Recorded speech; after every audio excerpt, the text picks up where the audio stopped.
Isang mapagpalang araw sa lahat ng ating mga kabangers at kayanggaw. Sumulat ako para ibahagi sa inyo ang aking karanasan noong binata pa lang at nakatira pa sa Guimaras. Hinding-hindi pa rin nabubura sa alaala ko ang mga nangyari noon. Buo pa rin ang imahe sa utak ko kung papaano namin kinalaban ang mga aswang. Kung papaano namin iniligtas ang maraming buhay at ang buhay ng nag-iisang mahalagang tao. Nagdulot man ito na matinding lamat sa aking katatagan, pero dahil dito, mas lalo kong naintindihan kung ano nga ba ang papel ko sa aming angkan. Kilalanin niyo na lamang ako bilang si Adam. Sabay-sabay nating tunghayan ang kwento ngayong araw. Kabanong mga kabangers at mga kayanggaw. Ito ang aking kwento. Pero bago tayo magsimula, kung maaari sana'y pindutin niyo muna ang subscribe button kung bago pa lang kayo sa channel nating ito. Mag-subscribe na rin po kayo sa iba pa nating mga channel na ang Pamela Clamil at Kabanong version 2.0. Kung wala po sa nabanggit ko ang pangalan ng channel at hindi po ang picture ko ang nakalagay sa profile pic, hindi po natin channel yon. Huwag po nating suportahan. Huwag po tayong mag-subscribe o i-unsubscribe po natin kung nakasubscribe na po tayo. Nagnanakaw po yun ng ating mga videos. Naglalambing po ko sa inyo na ang suportahan lang natin ay yung mga channel na nabanggit. Mag-iwan na rin kayo ng comment at pindutin na rin ang like button. Napakalaking tulong po sa ating channel ang gagawin niyo pong ito. Isang malaking suporta po yun sa ating channel na labis ko pong ipagpapasalamat. At ngayon, sa ating pagpapatuloy. Bilisan nyo! Takbo! Ang babagal ng mga hayop na to! Palibasa kasi, mahaba yung hita mo eh. Kain ka kasi ng kain kaya ang bagal mo tumakbo eh. Ang laki kasi ng tiyan mo. Mga lintik, ngayon pa talaga kayo nag-asaran. Kapag inabutan tayo ng baboy ramo na yun, tapya sa mga puwet ninyo. Teka lang. Oh, bakit? Tingnan nyo, tumigil siya. Natakot yata sa tubig eh. Oo, parang ikaw. Kailan ka huling naligo? Amoy putragis ka na eh. Inumpisaan mo na naman ako. Pwede ba? Manahimik ka muna kayong dalawa. Tingnan nyo yung baboy ramo oh. Nakatingin din sa atin. Baka aswang talaga ang isang yan. Paano ka naman nakakasiguro na aswang yan? Porque hinabol tayo, aswang na. Tingnan mo kasi. Tingnan mo na maigi. Parang naiintindihan niya kung bakit tayo tumatakbo. Tama. Parang may isip yung baboy ramo na yan ah. Sabi nila, ang mga aswang takot daw sa tubig ilog kasi may kwento noon. Yung ibang albularyo, naglalagay sila sa mga ilog ng mga likido na may pangontra sa aswang. Para kapag may dumaan doon na aswang, mayayari nila. Baka ganun ang dahilan kaya ayaw dumaan ng baboy ramo na yun sa tubig ilog. Oh, tingnan nyo oh. Walang ya. Hindi pala talaga yata aswang yan eh. Pambirang baboy ramo na to. Tuwang-tuwa sa tubig. Nag-swimming pa. Baka kaya siya tumigil sa pagtakbo kasi tinitingnan niya kung malalim yung tubig. Nagkamali tayo. Hindi siya aswang. Baka naman kasi wala na talagang aswang dito. Matagal na nung huli silang namataan eh. Hindi pa tayo tinutubuan ng Oo, umuwi na lang tayo. Baka hinahanap na tayo ni Mama. Teka, sandali lang. Oh, ano na naman? Hindi na nga aswang yung baboy ramo eh. Kakausapin niya yata yung baboy ramo, tatanungin. Nasaan yung mga totoong aswang? Sira ulo, may sugat yung paa ko. Tatapalan ko lang ng panyo. Ha? Paano yan? May napakan yata akong matulis na sanga kanina. Ngayon ko lang naramdaman. Nako, kapag nakita ni Mama yan, malilintikan tayong tatlo. Ako na lang ang maunang umuwi. Tapos mga 5 minuto, saka kayo pumasok. Para hindi niya mahalata na magkakasama tayo. Ayoko naman na pati kayo mapagalitan ng dahil sa akin. Tumango na lang ang dalawa kong mas nakababatang kapatid Kabanong. Matapos kong matapalan ng sugat ko sa paa, dali-dali na rin naming nilisan ang lugar na yon. Nakatira kami sa isang malaking baryo. Hindi naman sa pagmamayabang, pero isa ang pamilya namin sa medyo may kaya. O yung masasabi kong nakakaangat sa buhay. Kaya medyo malaki ang bahay namin kung ikukumpara sa iba naming kalugar. Bukod pa dito, meron din kami mga negosyo na hanggang ngayon ay buhay na buhay pa rin. Pero ang pinaka nagpatunog ng apelyido namin ay ang legasiyang iniwan ng mga ninuno namin, lalo na ng iniwan ni Lolo Jose. Ang pagiging manunugis niya kasi ang naging dahilan para mapalaya ang Guimaras sa tangkang pananakop ng mga aswang noong panahon ng mga Kastila. Ah, bakit ngayon ka lang? Anong oras na? Mag-aalas 5 na ng hapon. Ang sabi ko sa iyo kanina puntahan mo sila paring Nonoy dahil kailangan kanila sa babuyan natin. Saan ka ba nang galing? Diyan lang naman. May tiningnan lang ako sa kakilala ko. Ano yung nangyari sa paa mo? Pilay ba yan? Hindi May dugo Sugat yan. Na paano yan? Wala yan, ma. May naapakan lang kasi akong matulis na bagay kanina nung papunta ako sa kakilala ko. Marami ang paa mo. Maraming putik. Mukha ka rin napagod. Tumakbo ka ba ng mabilis? Alam ko na. Nanggaling ka na naman sa gubat at naghanap ka na naman siguro ng aswang, ano? Ma, hindi yun. Galing lang talaga ako sa kakilala ko kanina. Ay, nako, tigilan mo ako, Adam. Kilala kita. Hindi ka magaling magsinungaling. Umamin ka na. Magsasalita na sana ako nang biglang dumating na ang dalawa kong kapatid. Normal lang ang kilos nila, pero nakakalimutan nilang maghugas ng paa bago pumasok. Napatingin si Mama doon. Unang tingin pa lang niya, nalaman niya kagad na magkakasama kaming nanggaling sa gubat. At kayong dalawa, kasama kayo nitong kuya niyo, no? Hindi, ma. Ay, nako, umamin na kayo kasi halatang halata kayo. Tumaas na ang boses ng nanay namin, Kabanong. Napapatingin na rin ang nag-iisa naming kasambahay na si Aling Pepang. Napapangisi siya sa amin na parabang sinabihan kami na buti nga. Ako ang nagsama sa kanila. Pinilit ko lang sila kaya wala silang kasalanan dito. Anong wala kasalanan? Lahat kayo damay. Kayong dalawa, sinabihan ko na kayo na wag niyong kukonsintihin ng kuya niyong gawin yun, di ba? Pero ano, sumama pa talaga kayo? Ma, pinilit ko nga lang sila kasi wala nga akong kasama. Ano ba kasi ang hindi mo maintindihan, Adam? Ayoko na ginagawa niyo yon dahil ayaw kong mapahama kayo. Kung ano man ang ginagawa ng mga ninuno natin noon o ng lolo niyo noon, iwan niyo na yon sa nakaraan. Ibang henerasyon na ang pamilya natin. Gusto ko na ibang buhay na rin ang tatahakin natin. Buhay na tahimik at payapa. Hindi yung buhay na kada gabi matatakot kang matulog kasi may aswang. Naintindihan niyo ba ako? Naintindihan ko naman yung sinasabi niyo, ma. Pero hindi ko maintindihan, bakit habang tumatagal mas lalo ako nagiging interesado sa mga aswang. Parang tingin ko, kapalaran ko talaga yun Ang alin? Ang sumunod sa yapak ng Lolo Jose mo? Hindi yun ang kapalaran na gusto kong tahakin mo, Adam. Ikaw ang panganay sa inyong magkakapatid. Kaya ikaw ang inaasahan kong sasalo sa mga negosyo natin. Kasi yon ang magsasalba sa mga pamilyang bubuin ninyo balang araw. Piliin mo kung anong mas makabubuti para sa'yo. Hayaan mo ang ibang tao na intindihin ang sarili nilang kaligtasan. Dahil buhay nila yon. May sarili kang buhay na dapat unahin. Sa susunod na malaman kung naghahanap kayo ulit ng aswang, sasabihan ko ang mga tao natin sa babuyan at kahit sa iba pa nating negosyo na huwag kayong papuntahin doon. Bahala kayo sa buhay nyo kung anong trabaho gusto nyong pasukin. Patapok na lumabas na lang ng bahay ang nanay namin, Kabanong.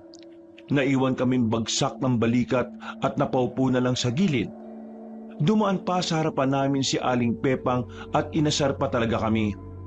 Malakas ang kutob ko. Sinabi ni Aling Pepang kay Mama na galing tayo sa gubat. Matagal nang alam ni Aling Pepang ang ginagawa natin pero ngayon lang naman nagalit si Mama. Walang kinalaman si Aling Pepang dito. Hindi kasi kayo nagugas ng mga paa niyo kaya pati kayo nadamay. Kailan ka ba kasi titigil sa pagiging interesado sa mga nilalang na yun? Ang tagal mo nang naghahanap ng aswang pero wala ka namang mapala.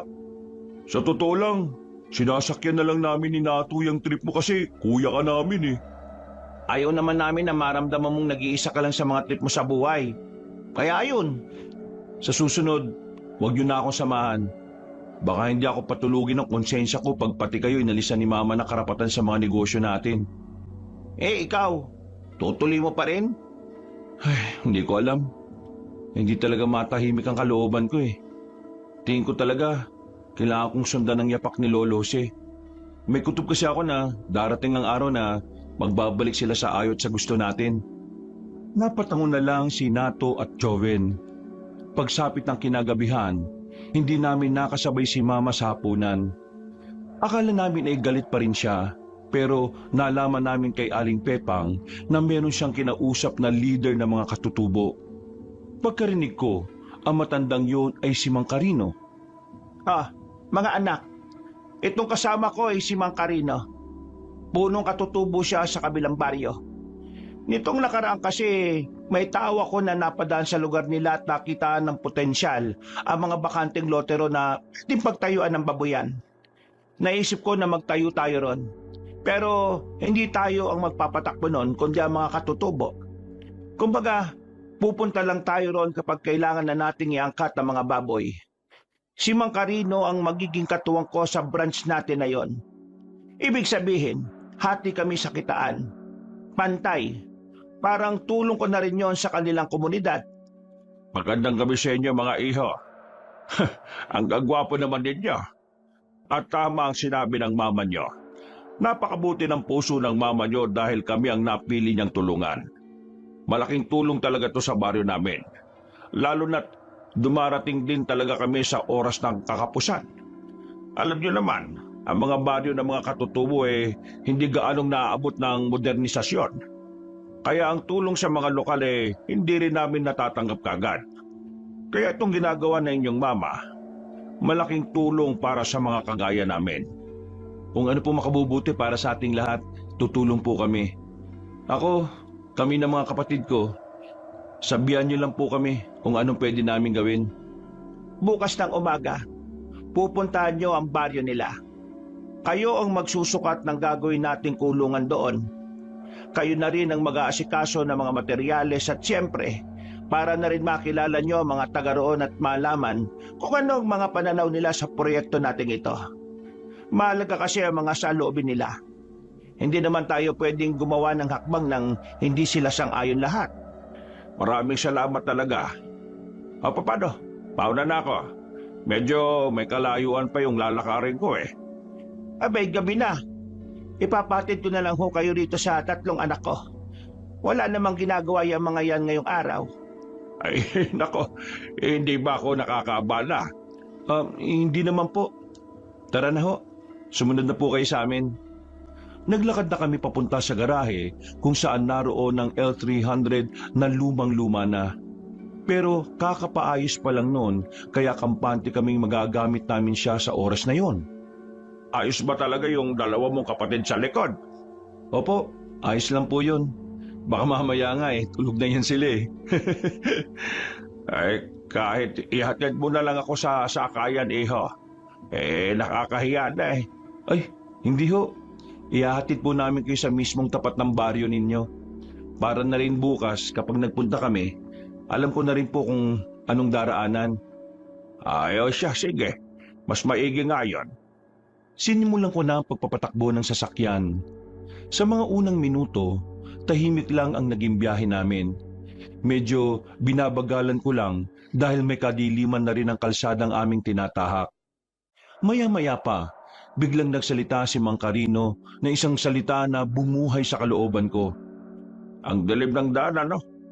Nung araw kapag ganyan ang kalsada, hindi na kami tumutuloy ng mga kapwa ko katutubo. Kapag ganyan kasi, may mga nag-aabang na aswang na sa mga yan. Buti nga ngayon wala na. May nalalaman din po pala kayo sa mga aswang, ano? Ay, kakaunti lang naman. Base lang din naman sa mga karanasan ko.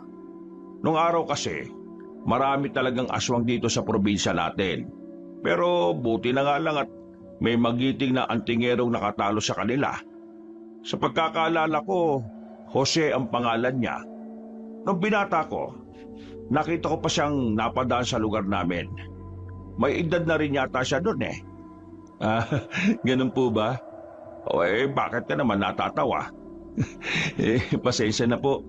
Hindi ko po kayo tinatawanan kasi nakakatawa kayo.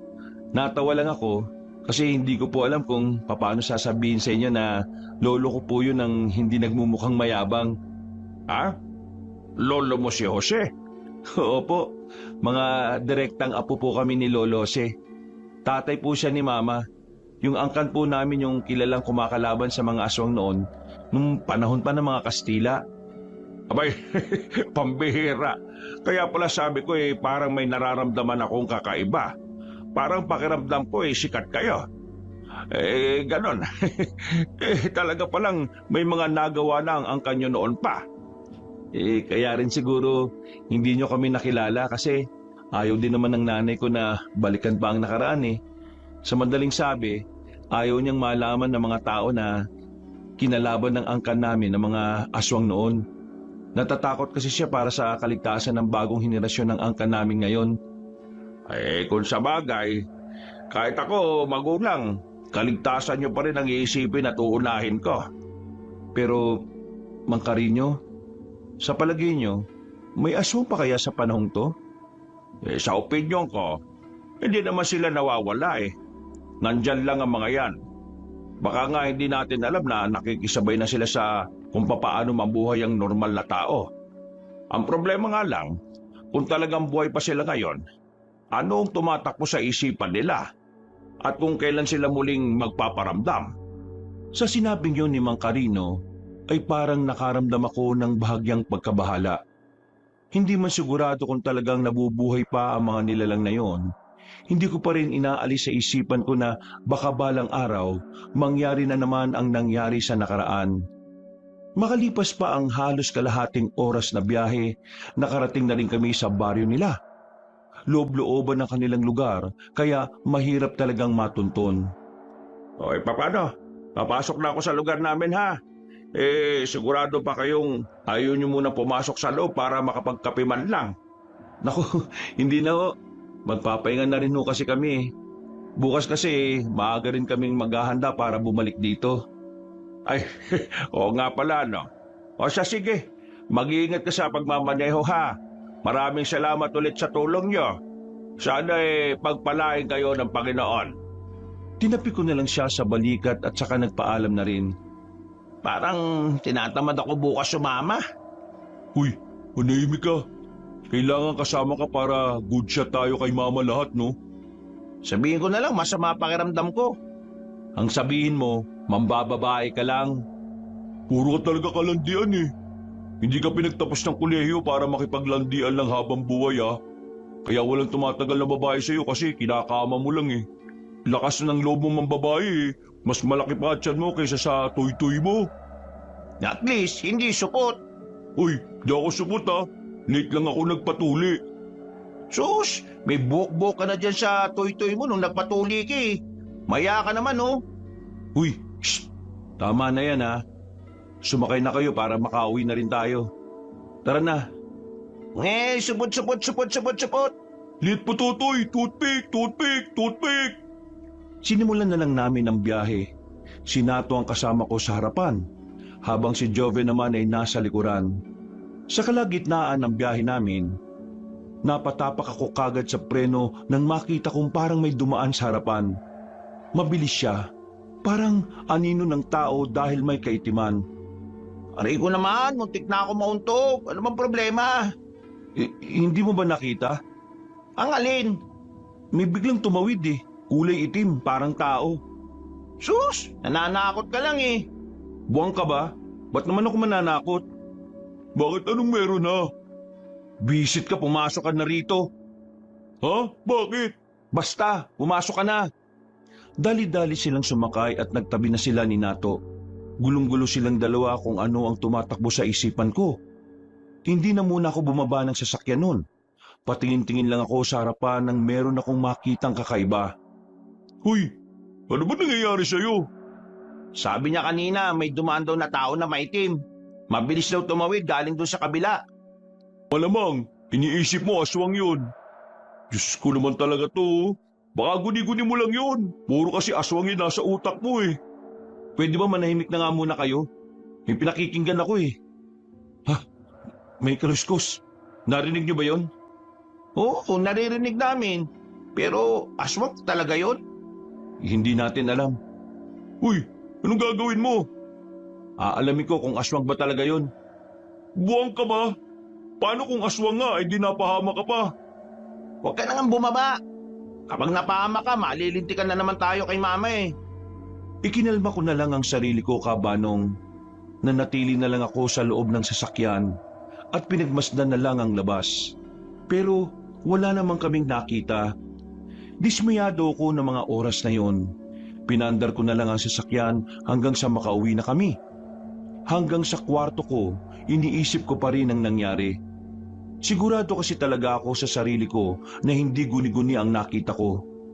Kinabukasan, maaga kaming bumangon para pagandaan ang pagpunta sa baryo ni Mang Carino. 2 oras lang ang tulog ko noon dahil sa kakaisip ng kung ano-ano. Ba't ang tagal naman ni Nato? Ginising mo na ba yon? Bumangon na yun sabi maliligo na eh. Ay naku, pambihira naman oh. Usapan 7, 8 na oh. Kapag nabutan na naman tayo ni Mama dito, mababatrip na naman yung sa atin. Puntahan mo na nga ulit. Ayun oh, yun na pala eh. Ano, naghintay ba kayo? Nagtanong ka pa talaga? Natuyo na lang ang buko, hindi ka pa tapos oh. Oo, kalma lang, ang aga-aga eh. Sige na, sakay na. Hindi na kami nagtagal sa bahay dahil baka maabutan kami ng nanay namin. Makalipas ang ilang minuto, narating na rin namin ang baryo ni Mang Carino. Sa bungad pa lang ay sinalubong na kagad kami ni Mang Carino at ang ilan pa nilang kalugar. Ay magandang umaga sa inyo. Mabuti pa, mag-almusal na muna kayo. Meron kaming inihandang pagkain para sa inyo. Nako, maraming salamat. Saktong-sakto, medyo gutom na rin kami. Ay halika, sumunod kayo sa akin. Mainit ang pagtanggap sa amin ng mga katutubo. Masaya sila na naroon kami. Sa puntong yun pa lang, alam kong hindi na kami mahihirapan na kunin ang kanilang pagpayag sa gagawin naming babuyan. Pagdating namin sa bakuran nila Mang Carino, isang babae ang nakapukaw ng atensyon namin. Nagliliwanag ang kagandahan niya. Parang nakakasilaw. Hindi namin inakala na meron kaming aabutan na dalagang kasing ganda niya. Hindi naman mga pangit ang mga babae roon. Sadyang kakaiba lang talaga ang kagandahan ng babaeng yun para sa amin. Napansin ni Mang Carino na nakatingin kami sa babae kaya agad niya itong ipinakilala sa amin. Ay siya nga pala. Ito pala si Hermina. Siya ang apo ko. Siya ang itinuturing na prinsesa ng aming angkan. Magandang umaga sa inyo. Kinagagalak ko na makilala kayong tatlo. Nasabi sa akin ni Ama na anak kayo ni Aling Narda na siyang tutulong sa komunidad namin. Maraming salamat sa inyo Wala yun. Medyo nautal-utal ako noon, Kabanong. Si Joven naman ay hindi makapagsalita dahil sa hiya. Siniko ko si Nato dahil alam kong siya ang eksperto sa pakikipag-usap sa mga babae. Walang problema. Karapat-dapat lang naman kayong tulungan dahil mabubuti ang mga tao rito. Ramdam na ramdam namin ang init na inyong pagtanggap eh. Ay, siya nga pala. Ako nga pala si Nato. Pangalawa ko sa magkakapatid. Ito naman si Joven, bunso namin. At ito naman si Adam, panganay. Oy, tara na. Kumain na muna kayo bago tayo dumako sa pagsusukat ha. Sana'y magustuhan niyo ang niluto kong pagkain. Ikaw ang nagluto nito? Oo, marami akong alam sa pagluluto kaya ako ang madalas na nasa kusina. Nagmana yan sa akin. Magaling din ako magluto. Kasi ngayon, mahina na ang panlasa ko kaya siya na nagluluto ngayon. Maya-maya lang din ay sabay-sabay na kaming nag-almusal. Hindi mawala-wala ang tingin namin sa babaeng si Hermina. Napakaganda niya, Kabanong. Pinay na pinay ang itsura at ang kulay ng balat. Pagtapos namin kumain, sinamahan kami ni Hermina na maglakad-lakad papunta sa nasabing lote na pagtatayuan ng babuyan. Sa totoo lang, marami nang sumubok na magtayo ng babuyan dito sa amin. Pero hindi kasi kami komportable sa kanila. Kaya hindi namin sila tinanggap. Pero itong si Aling Narda, iba ang pakiramdam namin sa kanya ni Papa. Kaya na makausap namin siya nitong nakaraan, hindi na kami nagdalawang isip na pumayag. Nako, Isa ring oportunidad sa amin na makapagpatayo ng baboyan dito. Malaki rin kasi yung may tutulong ng mga katutubong gaya nyo na may kaalaman talaga sa pag-aalaga ng hayop. Maiba pala tayo. Nalaman ko kay Papa na ang angkan nyo raw ang nakipaglaban sa mga aswang nung panahon ng mga Kastila. Ah, oo, totoo yan. Hindi lang sa panahon ng Kastila, hanggang sa panahon ng lolo Jose namin. Nakakatuwa. Mula pala kayo sa mga magigiting na tao. Pero wag mong babanggitin ng tungkol dyan kapag kausap mo na yung nanay namin ha. Ayaw na ayaw niya kasing pinag-uusapan yan eh. Ayaw niyang sundan namin yung yapak na mga ninuno namin. Delikado at peligroso raw kasi. Naintindihan ko naman ang nanay nyo. Kahit naman siguro sinong ina ganun din ang gagawin. Ikaw, naniniwala ka ba na hanggang ngayon may mga aswang pa rin? Sandaling napaisip si Hermina. Napansin namin na parang bumagal ang kanyang paglalakad. Pagtingin ko sa mukha niya, bumukas doon ang pagkabahala. Bakit? May problema ba? Ang totoo, dahil sa nararanasan ko itong mga nakarang araw, parang pakiramdam ko may aswang pa rin hanggang sa mga henerasyong ito eh. Bakit? Ano bang nararanasan mo nitong mga nakarang araw? Alam ba ito ni Mang Carino? Hindi niya alam. Ayokong malaman niya eh. Kapag nalaman niya baka hindi na niya ako payagan na magpunta sa ibang baryo at sa bayan. Teka, sandali. Ano ba kasing eksaktong nangyari? Nitong mga nakaraang araw, pumunta ako sa ibang baryo para makapagatid ng mga paninda namin ng mga gulay at prutas.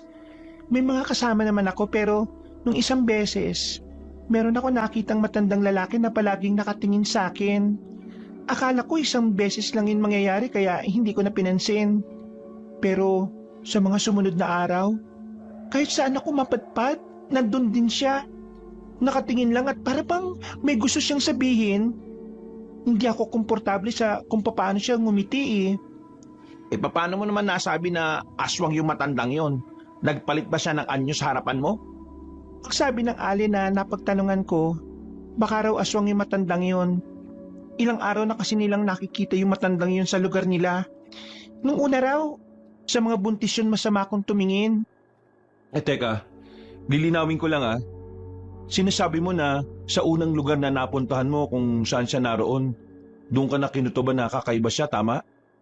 Tapos, sinundan ka niya sa ibang lugar kung saan pinaghihinalaan din na aswang yung matanda. Kung gano'n na may hinala na pala, huwag ka na pupunta ron. Paano kung aswang talaga yon? Baka may gawin pa siyang masama sa'yo. Ang tanong dito, buntis ka ba o hindi? Uy, anong klaseng tanong yan? Maya ka nga. Di ba, ang mga aswang, mas nakatuon ang atensyon nila sa mga buntis? May malay ko ba? Hindi ako buntis. Malabong mangyari yon. Nobyo nga wala ako eh. Asawa pa kaya na pwedeng bumuntis sa akin. Nakaramdam kami ng hiya sa huling sinabing yon ni Hermina. Ilang sandali lang ay nakarating na rin kami sa bakanting lote na pagtatayuan ng kulungan ng mga baboy. Malawak yon. Sapat na ang espasyo para makapagtayo ng 6 na malalaking kulungan. Nang makasunod na si Mang Carino, sinimulan na rin namin ang pagsusukat. Madali lang din naman kaming natapos. Ang nagpatagal lang talaga sa amin ay ang pagbabalik-balik namin sa baryo nila. Kami na rin kasi ang naghakot ng materyales at nagsalansan sa mismong pagtatayuan ng kulungan. Mga bandang 5:00 na kami natapos sa lahat ng mga pag-aasikaso. Nakakapagod, pero masaya kami dahil kausap naman namin si Hermina sa buong maghapon. Napag-usapan namin ng mama nyo na yung mga kalalakihan na lang dito sa amin ang gagawa mismo ng kulungan. Maalam din naman ang mga binatilyo rito sa amin. Mas matibay pa nga silang gumawa eh. Wala naman pong problema, Mang Carino. Mas may tiwala pa ako rito kaysa sa mga tao sa amin. Paano? Maiwan ko na muna kayo rito ha. Pabalikan ko na muna yung iluluto ko para sa hapunan natin. Hermina, ikaw na munang bahala sa kanila ha. Naglakad na si Mang Carino palayo. Naiwan kami sa bakanting lote. Medyo malamig ang panahon noon kaya nagtitindigan ng mga balahibo ko. Lalo na't hindi pa rin natitigil ang usapan namin tungkol sa mga aswang. Narinig niyo ba yon? Ang alin? Parang may umaangil na aswang. Ha? Wala naman ah. Wala naman kaming naririnig. Biro lang. Mukha na kasi kayong inaantok eh. Kaya ginising ko lang yung diwa nyo. Marunong ka rin palang magbiro no? Idinaan na lang namin sa tawa ang sinabi ni Hermina Cabanong. Pero ang totoo, talagang hindi na rin kami komportable sa kinalalagyan namin. Mabuti na lang, umalis na rin kami doon makalipas lang ng ilang minuto. Masarap ang hapunan na kasama silang magama. Bukod sa masarap ang luto ni Mang Carino, masarap din ang mga napag-usapan namin tungkol sa buhay-buhay. Mga ilang sandali lang ay nagpaalam na rin kami sa kanila. Bukas masisimulan na rin namin ang paggawa ng kulungan. Baka wala pang 1 linggo, tapos na yon.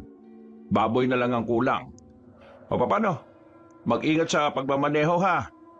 Maraming salamat po, Mang Carino. Pakisabi na lang din po kay Hermina na maraming salamat. Masaya po kaming nakakwentuhan siya. Ninitaan ako ni Mang Carino at naglakad na rin pabalik sa kanilang lugar, Cabanong.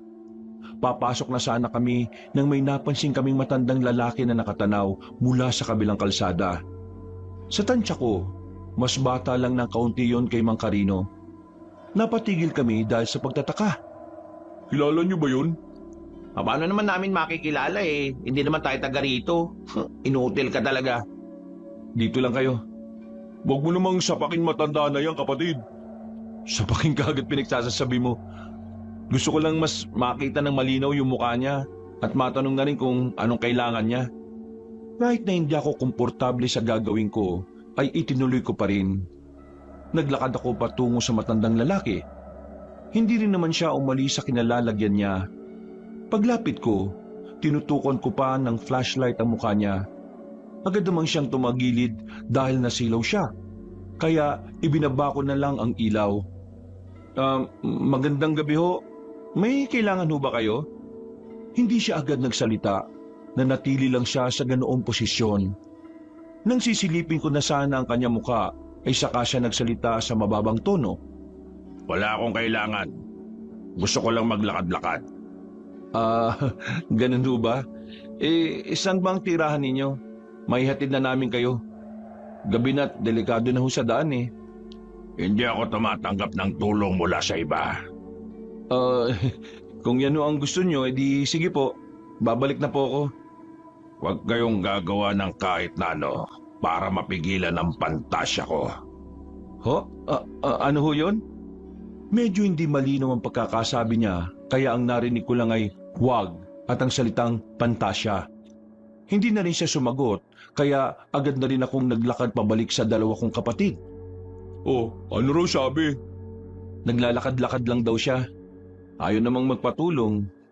Ang gulo nga kausap eh. Hindi mo nga dapat kinakausap yung mga ganyang tao eh. Paano pala kung aswang yan, tapos bigla kang sinakmal, di wala ka na. Hindi naman siya nanakmal eh. Kaya ayos lang. Ang sinasabi ko, papaano nga kung aswang? Huwag mo na lang gawin ulit ha. Nag-iingat lang tayo. Nagkibit-balikat na lang ako, Cabanong, at agad na rin pumasok sa L300. Nung mga sandaling yon, hindi ko na lang masyadong inintindi ang matandang lalaki. Bumiyahe na lang kami kagad at ligtas nang nakauwi ng bahay. Kinabukasan ng umaga, nagulantang kami sa isang balitang natanggap namin mula sa baryo nila Mang Carino. Isa sa mga kamag-anak nila ang nagpunta sa bahay dahil ayon dito, mayroong dumukot kay Hermina. Kahit nakagigising at wala pa kaming ligo-ligo, hindi na kami nagsayang pa ng oras. Kasama namin si Mama nang bumiyahe kami papunta sa kanilang baryo. Nang makarating na kami, ay inabutan namin ng mga tao roon na lugmok ang mukha. Isang malaking kawalan kasi sa kanila si Hermina. Hindi lang naman kasi prinsesa ang turing nila sa babaeng yon, kundi para sa kanila, isa si Hermina sa haligi ng kanilang baryo dahil marami itong kayang gawin para sa kanilang komunidad. Carino, ano ba nangyari? Ang sabi ng pinsan mo na dumaan sa bahay tinukot daw ang anak mong si Hermina. Kitang-kita na problemado si Mang Carino nang abutan namin siya. Namumugto ang kanyang mga mata at parabang walang ganang gumalaw. Sabi mo sa akin kung ano nangyari para malaman ko rin kung ano ang may tutulong namin. Ma, hayaan na lang muna natin si Mang Carino kasi baka hindi niya pa kayang pag-usapan. Inukot siya kagabi habang nag-iigib lang dito sa bakuran namin. Dinukot? May alam ba kayong gumawa nito? Wala naman kaming nakakaaway eh. Dito-dito lang naman kami sa lugar namin, kaya malabong kaaway ang gumawa. Pero meron na akong alam kung ano. Hindi ko talaga alam kung maniniwala kayo sa akin.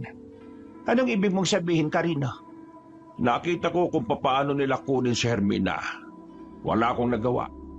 Pinagbantaan nila ako, lalo na ng matandang yon. Namukha niyo ho? Hindi ko na matanda ng mukha niya kahit na harap-harapan niya akong pinagbantaan. Parang may ginawa siya sa akin na hindi ko maintindihan. Pero ang tanging naaalala ko lang ang mga mata niya na namumula. Ang sabi niya, si Hermina ang magiging asawa niya. Ang prinsesa daw ng mga katutubo ay gagawin niyang reyna. Reyna ng mga aswang. Nang marinig pa lang ni Mama yon, ay agad na nagsalubong ang kilay niya. May halong pagkairita na ang reaksyon niya kaya medyo kinabahan ako. Tingin ko, mga totoong aswang ang kumuha sa kanya. Nung umalis na kasi sila, ang bilis nilang nawala. Parang tumalon o gumapang sila ng mabilis. O baka tumakbo ng hindi pangkaraniwan ng mga hakbang. Narda, alam kong ayaw mong pag-usapan ng tungkol sa mga aswang. Pero kailangan ko ang tulong mo. Kailangang maibalik dito si Hermina. Baka kung anong mangyari sa kanya sa kamay ng mga aswang na yon. Nagkausap na tayo, Carino. Una pa lang, alam mong ayaw kong masangkot sa mga gulo na may kinalaman sa mga aswang. So, tutulong pa rin ako. Kakausapin ko ang koneksyon ko sa istasyon ng mga pulis sa bayan. Yun nga lang, mahihirapan tayo dahil baka hindi naman sila naniniwala sa aswang. Sige, maraming salamat. Hintayin mo na lang ang update ko mamaya. Tara na, umuwi na muna tayo. Sandali lang ma, Bakit? hindi pwedeng umuwi tayo ng ganito na lang. Adam, alam mo kung bakit gusto kong umuwi kagad. Ikaw ang mas nakakaintindi niyan. Alam ko po, pero buhay na ang usapan dito ma. Adam, wala tayong magagawa sa ngayon. Kailangan nating lumapit sa mga otoridad. Hindi mo naman mababawi si Hermina nang ikaw lang eh. Pero makakatulong tayo. Aswang ang sangkot dito. At nasa dugo natin noon pa na kaya natin silang... Yan ka na naman. Ilang beses ko bang sinabi sa'yo na ayaw ko nang masangkot tayo sa gulo na may kinalaman sa aswang? Ha? Bakit ba ang tigas-tigas ng ulo ba? Sige na. Huwag ka na makulit. Babatripin mo na naman si Mama eh. Adam, sige na. Umuwi na muna kayo. Hihintay na lang namin ang mga pulis dito. At habang naghihintay kami, uutusan ko ang mga kalalakihan na maglibot-libot sa mga gubat. Kasama ako sa kanila. Adam! Ma, hindi mo na mapipigilan ang kapalaran na meron tayo. Hindi mo ba napapansin, kahit na anong iwas mo sa mga aswang, parang sila ang lumalapit sa atin? Ibig sabihin lang nun, may kailangan talaga tayong gawin. Ibig sabihin lang nun, Diyos na ang gumagawa ng paraan para kalabanin sila. Hindi nagkataon ng lahat. Ito talaga ang mangyayari. At mangyayari ito ng paulit-ulit hanggang walang gumagawa ng paraan para ubusin sila. At ang may kakayahan lang naman ubusin sila tayo. Tayong may mga dugo ng magigiting. Hindi! Ma, Sinabi ko lang, hindi! hindi na kami bata ma. 25 anyos na ako. At kaya ko nang alagaan ang sarili ko. Kaya ko nang ipagtanggol ang sarili ko. Kaya ko nang magdesisyon para sa kinabukasan ko. Sa sinabing kong yon ay hindi na nakapagsalita pa ang nanay ko. Pero kitang-kita ko sa mukha niya ang pagkainis. Tumalikod na siya at lumabas na rin sa bakuran nila Mang Carino. Asikasuhin na muna namin si Mama. Kung magpapaiwan ka ikaw na bahala. Basta, umuwi ka ng buo Mas magagalit si Mama kapag umuwi ka ng nakakahon. Sige, salamat. Mang Carino, babalik kami mamaya pagkasama na namin ng mga pulis. Sinundan na rin nila si Mama sa sasakyan. Habang ako naman ay nagpaiwan sa bahay ni Mang Carino. Ginamayan ko si Mang Carino dahil sa mga sandaling yon, gulong-gulo siya kung ano ang gagawin niya. Wala siyang ideya kung papaano makakabalik sa kanya si Hermina. Makalipas ang ilang oras, sumapit na rin ang tanghali. Ako na ang nagluto para sa kakainin namin pero wala pa rin siyang gana. Kung dinukot nila si Hermana para gawing reyna ng mga aswang, ibig ba nitong sabihin gagawin nilang aswang si Hermina? Hindi ko alam, Adam. Pero yan ang kinatatakot ko. Kaya nga ipinagdarasal ko na sana habang naroroon ang anak ko. Wala silang masamang gawin sa kanya. Mang Carino, sa tingin ko, may kinalaman dito yung kwento sa amin ni Hermina. Kwento? Bakit? Anong kwento yan? Ang sabi niya kasi sa amin, nito mga nakarang araw may matandang lalaki na palagi niyang nakikita sa kahit saang lugar na pupuntahan niya. Hinala niya, aswang daw ang matandang yun Baka yun ang kumuha sa kanya kasi matagal na siyang pinagmamatyaga nun. Hindi na ako magtataka kung may magkakagusto sa anak ko. Pero hindi lang ako makapaniwala na pati aswang mahuhumali. Hindi ko na alam ang gagawin ko. Huwag kayong mag-alala. Tutulong po ako sa paghanap. At kapag nakauwi na po ako, babalik na ako ulit sa pag-aaral tungkol sa mga aswang-aswang na yan. Paano mama mo? Baka itakwil ka niya, iha. At delikado ang gagawin mo. Ilalagay mo ang sarili mo sa kapahamakan. Malakas ang pakiramdam ko na ang mga ninuno naming nasa langit. Ito rin ang gusto nilang gawin ko. Tingin ko, sila ang palaging umuudyok sa akin na sumunod sa yapak nila Lalo na si Lolo Jose. Maraming salamat talaga sa inyo, Adam. Kahit na papano, hindi ako nawawala ng pag-asa dahil may mga taong kagaya ninyo. Hinawakan ko na lamang siya sa balikat at saka pinakitaan siya ng isang malapad na ngiti. Maya-maya lang bumalik sila Nato at Joven. May mga kasama na silang mga pulis. Kinausap nila si Mang Carino. Kahit na papaano ay pinakikinggan naman siya ng mga pulis. Pero hindi pa rin maiwasan na hindi sila paniwalaan ng mga yon. Kumbaga, gagawin na lang ng mga yon ang kanilang trabaho bilang pakikisama sa nanay ko na kakilala nila. Pag-alis ng mga pulis, sabay na kaming magkapatid na nilisan ng lugar nila Mang Carino. Habang nasa biyahe, sinermonan na naman ako ng dalawa. Ikaw kasi, una pa lang alam mo nang ayaw ni Mama sa pakikialam mo sa mga aswang. Tapos talagang pinanindigan mo pa kanina no? Tingnan mo, galit na galit siya ngayon. Hoy, anong gagawin mo ngayon, Aber? Pwede bang itono muna yung atensyon mo sa pagmamaneho? Mababangga pa tayo sa ginagawa mo Gulo talaga ni Toye gulo talaga Toye Gulo to. Uuwi ka pa talaga ngayon? Nakto. Akong bahala kay Mama. Huwag na kayo mag-alala. Alam mo kung anong pinag-aalala namin? Pati kami nadadamay sa mga pinaggagawa mo sa buhay mo O bakit? Sinabihan ko naman kasi kayo na huwag niyo na akong samahan. Pero sama pa rin kayo ng sama. Tapos, kasalanan ko pa ngayon. Kahit na hindi ka naman namin samahan, pinagdududahan kami ni Mama dahil sa'yo. Kaya kung pwede lang, itigil mo niyang ginagawa mo.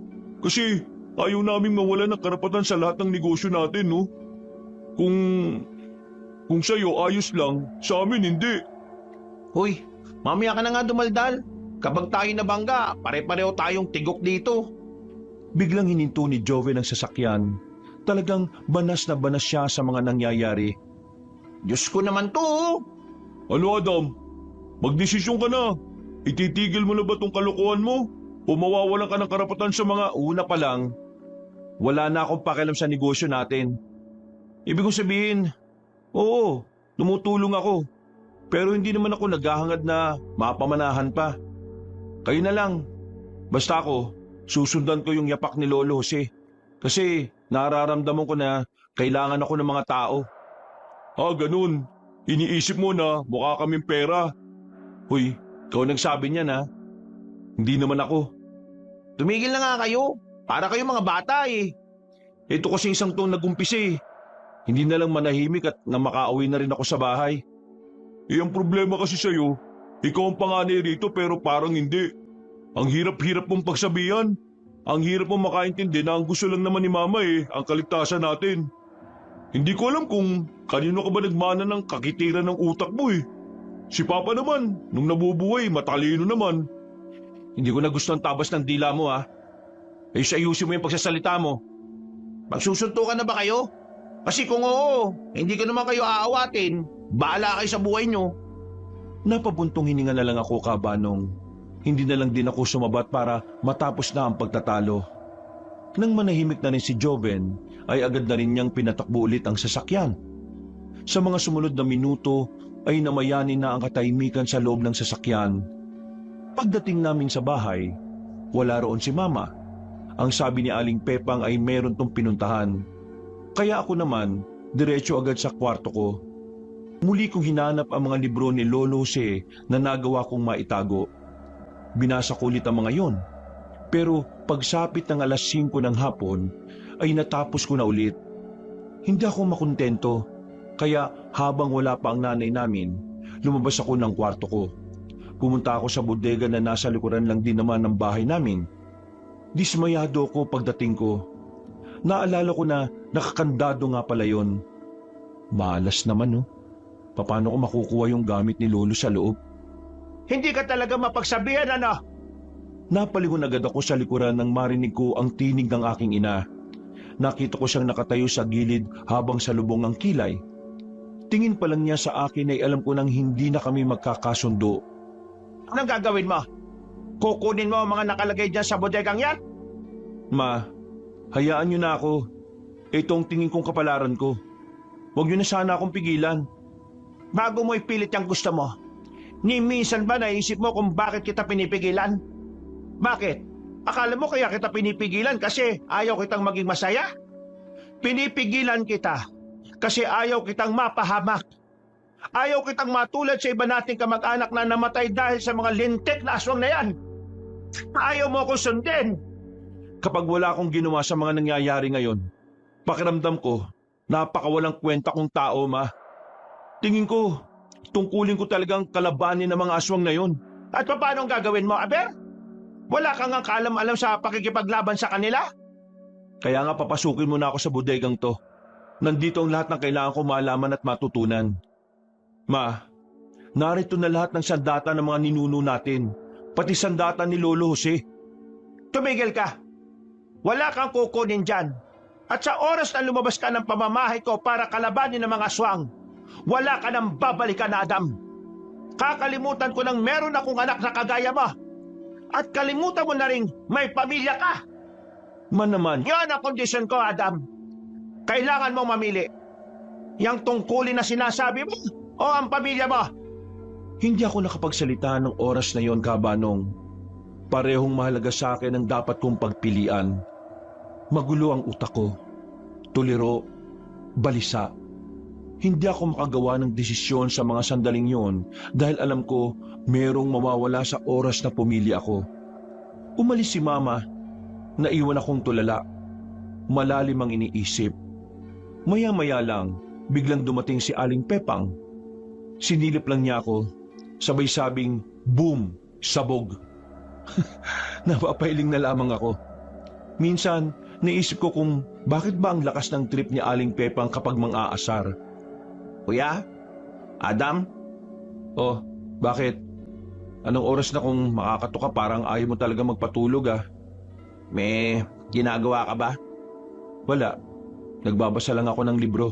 Pero tapos na ako. Bakit? Inom tayo. Ha? Bakit? Anong bakit? Inom lang, bawal ba? Oh, sige na nga. Tumambay na muna kami sa bakuran namin. Tig-isang bote lang kami ng alak. Pinag-usapan lang namin ang tungkol sa mga nagawa ng mga ninuno namin noon.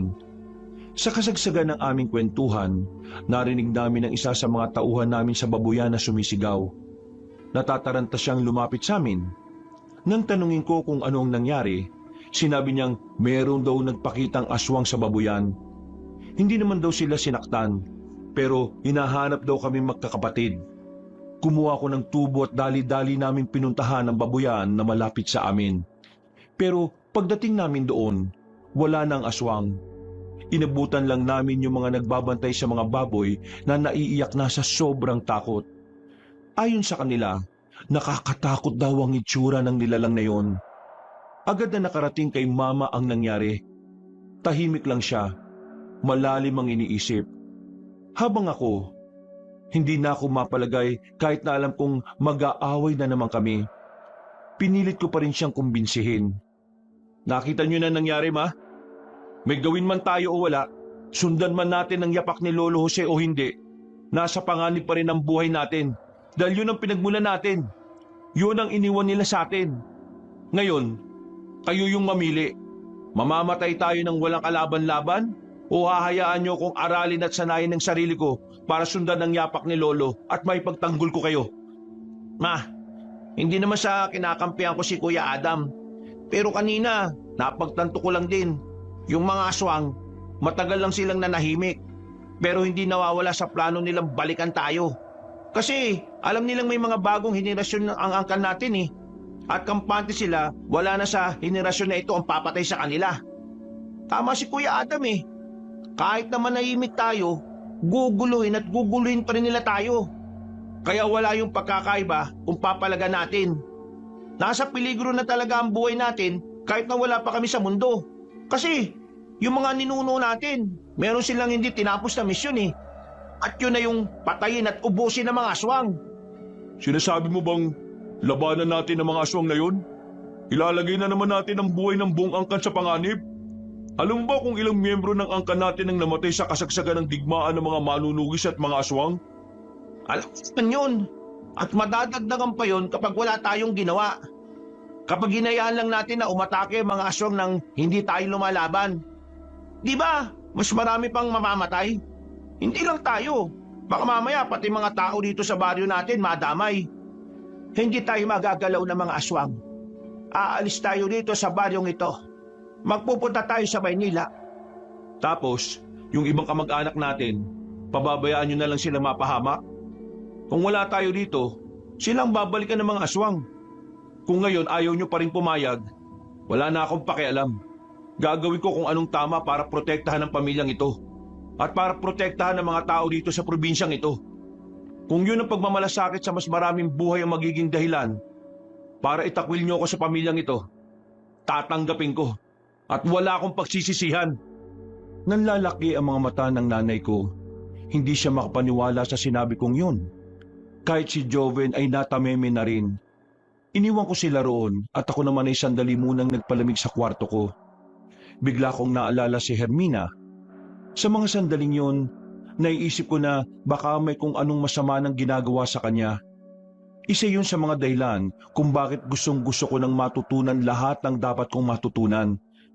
Makalipas ang isang oras, tahimik na rin ang paligid, pero maingay pa rin sa utak ko. Ang dami kong naiisip. Napadako ang tingin ko sa pintuan na makarinig na naman ako ng katok. Sinatuto, may ginagawa ka ba? Ayoko nang mag-inom. Wala na ako sa mood na to. Wala na ako sa mood na to. Hindi na tayo magiinom. Buksan mo na tong pinto, may bibigay ako sa'yo. Wala akong ganang lumapit sa pinto para pagbuksan siya. Pagbungad niya, hinarap niya kagad sa mukha ko ang isang susi na medyo may kalawang na ang hawakan. Oh, ano yan? Eh di susi. Alam kong susi yan. Anong gagawin ko dyan? Eh saan ginagamit ang susi? Eh di sa mga kandado, di ba? Mabilis na pumasok sa isipan ko ang bodega. Walang ano-ano, para akong nabuhayan ng loob. Hindi na ako nagsayang pa ng oras. Kinuha ko kagad ang susi at nagmamadali akong nagtungo sa bodega habang walang kamalay-malay ang nanay namin. Pagbukas ko ng pinto, bumungad kagad ang mga nakadikit na mga espada, itak at katana sa pader. Naroon din ang mga huling damit na di umano, yun ang suot ng mga ninuno namin kapag kinakalaban nila ang mga aswang. May mga libro din doon. Marami, makakapal. Bagay na mas lalo kong ikinatuwa dahil alam kong doon malalaman lahat ng dapat kong mapag-aralan. Pero ang mas nakapukaw ng atensyon ko, ang isang kwintas na nakasabit lang din sa pader. Meron itong palawit na hugis bilog na parang kasing laki ng 25 centavos. Grabe, ito pala talaga yung ginagamit nila nun. Nakakamangha, no? Tingin ko, ang kwintas na itong anting-anting ni Lolo Jose. Kung yan na nga yun, eh di magagamit mo rin. Kaso, hindi natin alam kung anong may tutulong yan. Nato, paano mo pala nakuha yung susi? Eh di pumasok ako sa kwarto ni Mama kanina habang wala siya. Hinahanap ko. Ayan, nakakuha ko. Wala na rin akong pakialam kung magalit siya o ano. Ang mahalaga sa akin, kailangan natin palagan ng mga aswang. Ayoko mamatay, no? Baka umiyak mga chika babes ko. Maraming salamat Nato ah. Eto na yun. Eto nang simula. Humanda sa akin ang mga aswang na yan.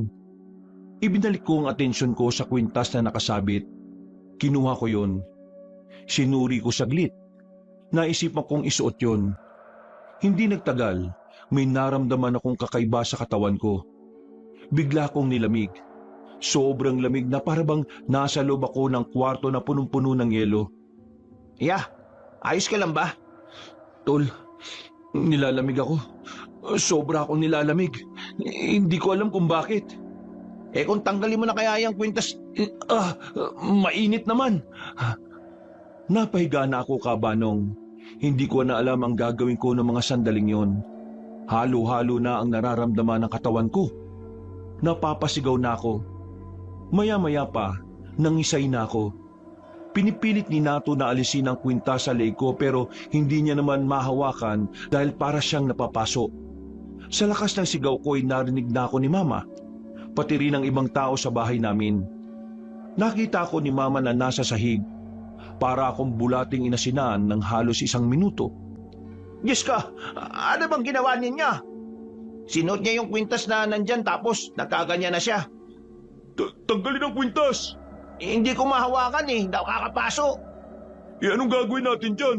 Tingnan mo, parang nababaliw na siya Nawala ang pagkataranta nila nang makita nila akong naging kalmado na rin.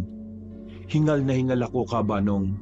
Pawis na pawis pero nanlalamig ang palad at talampakan ko.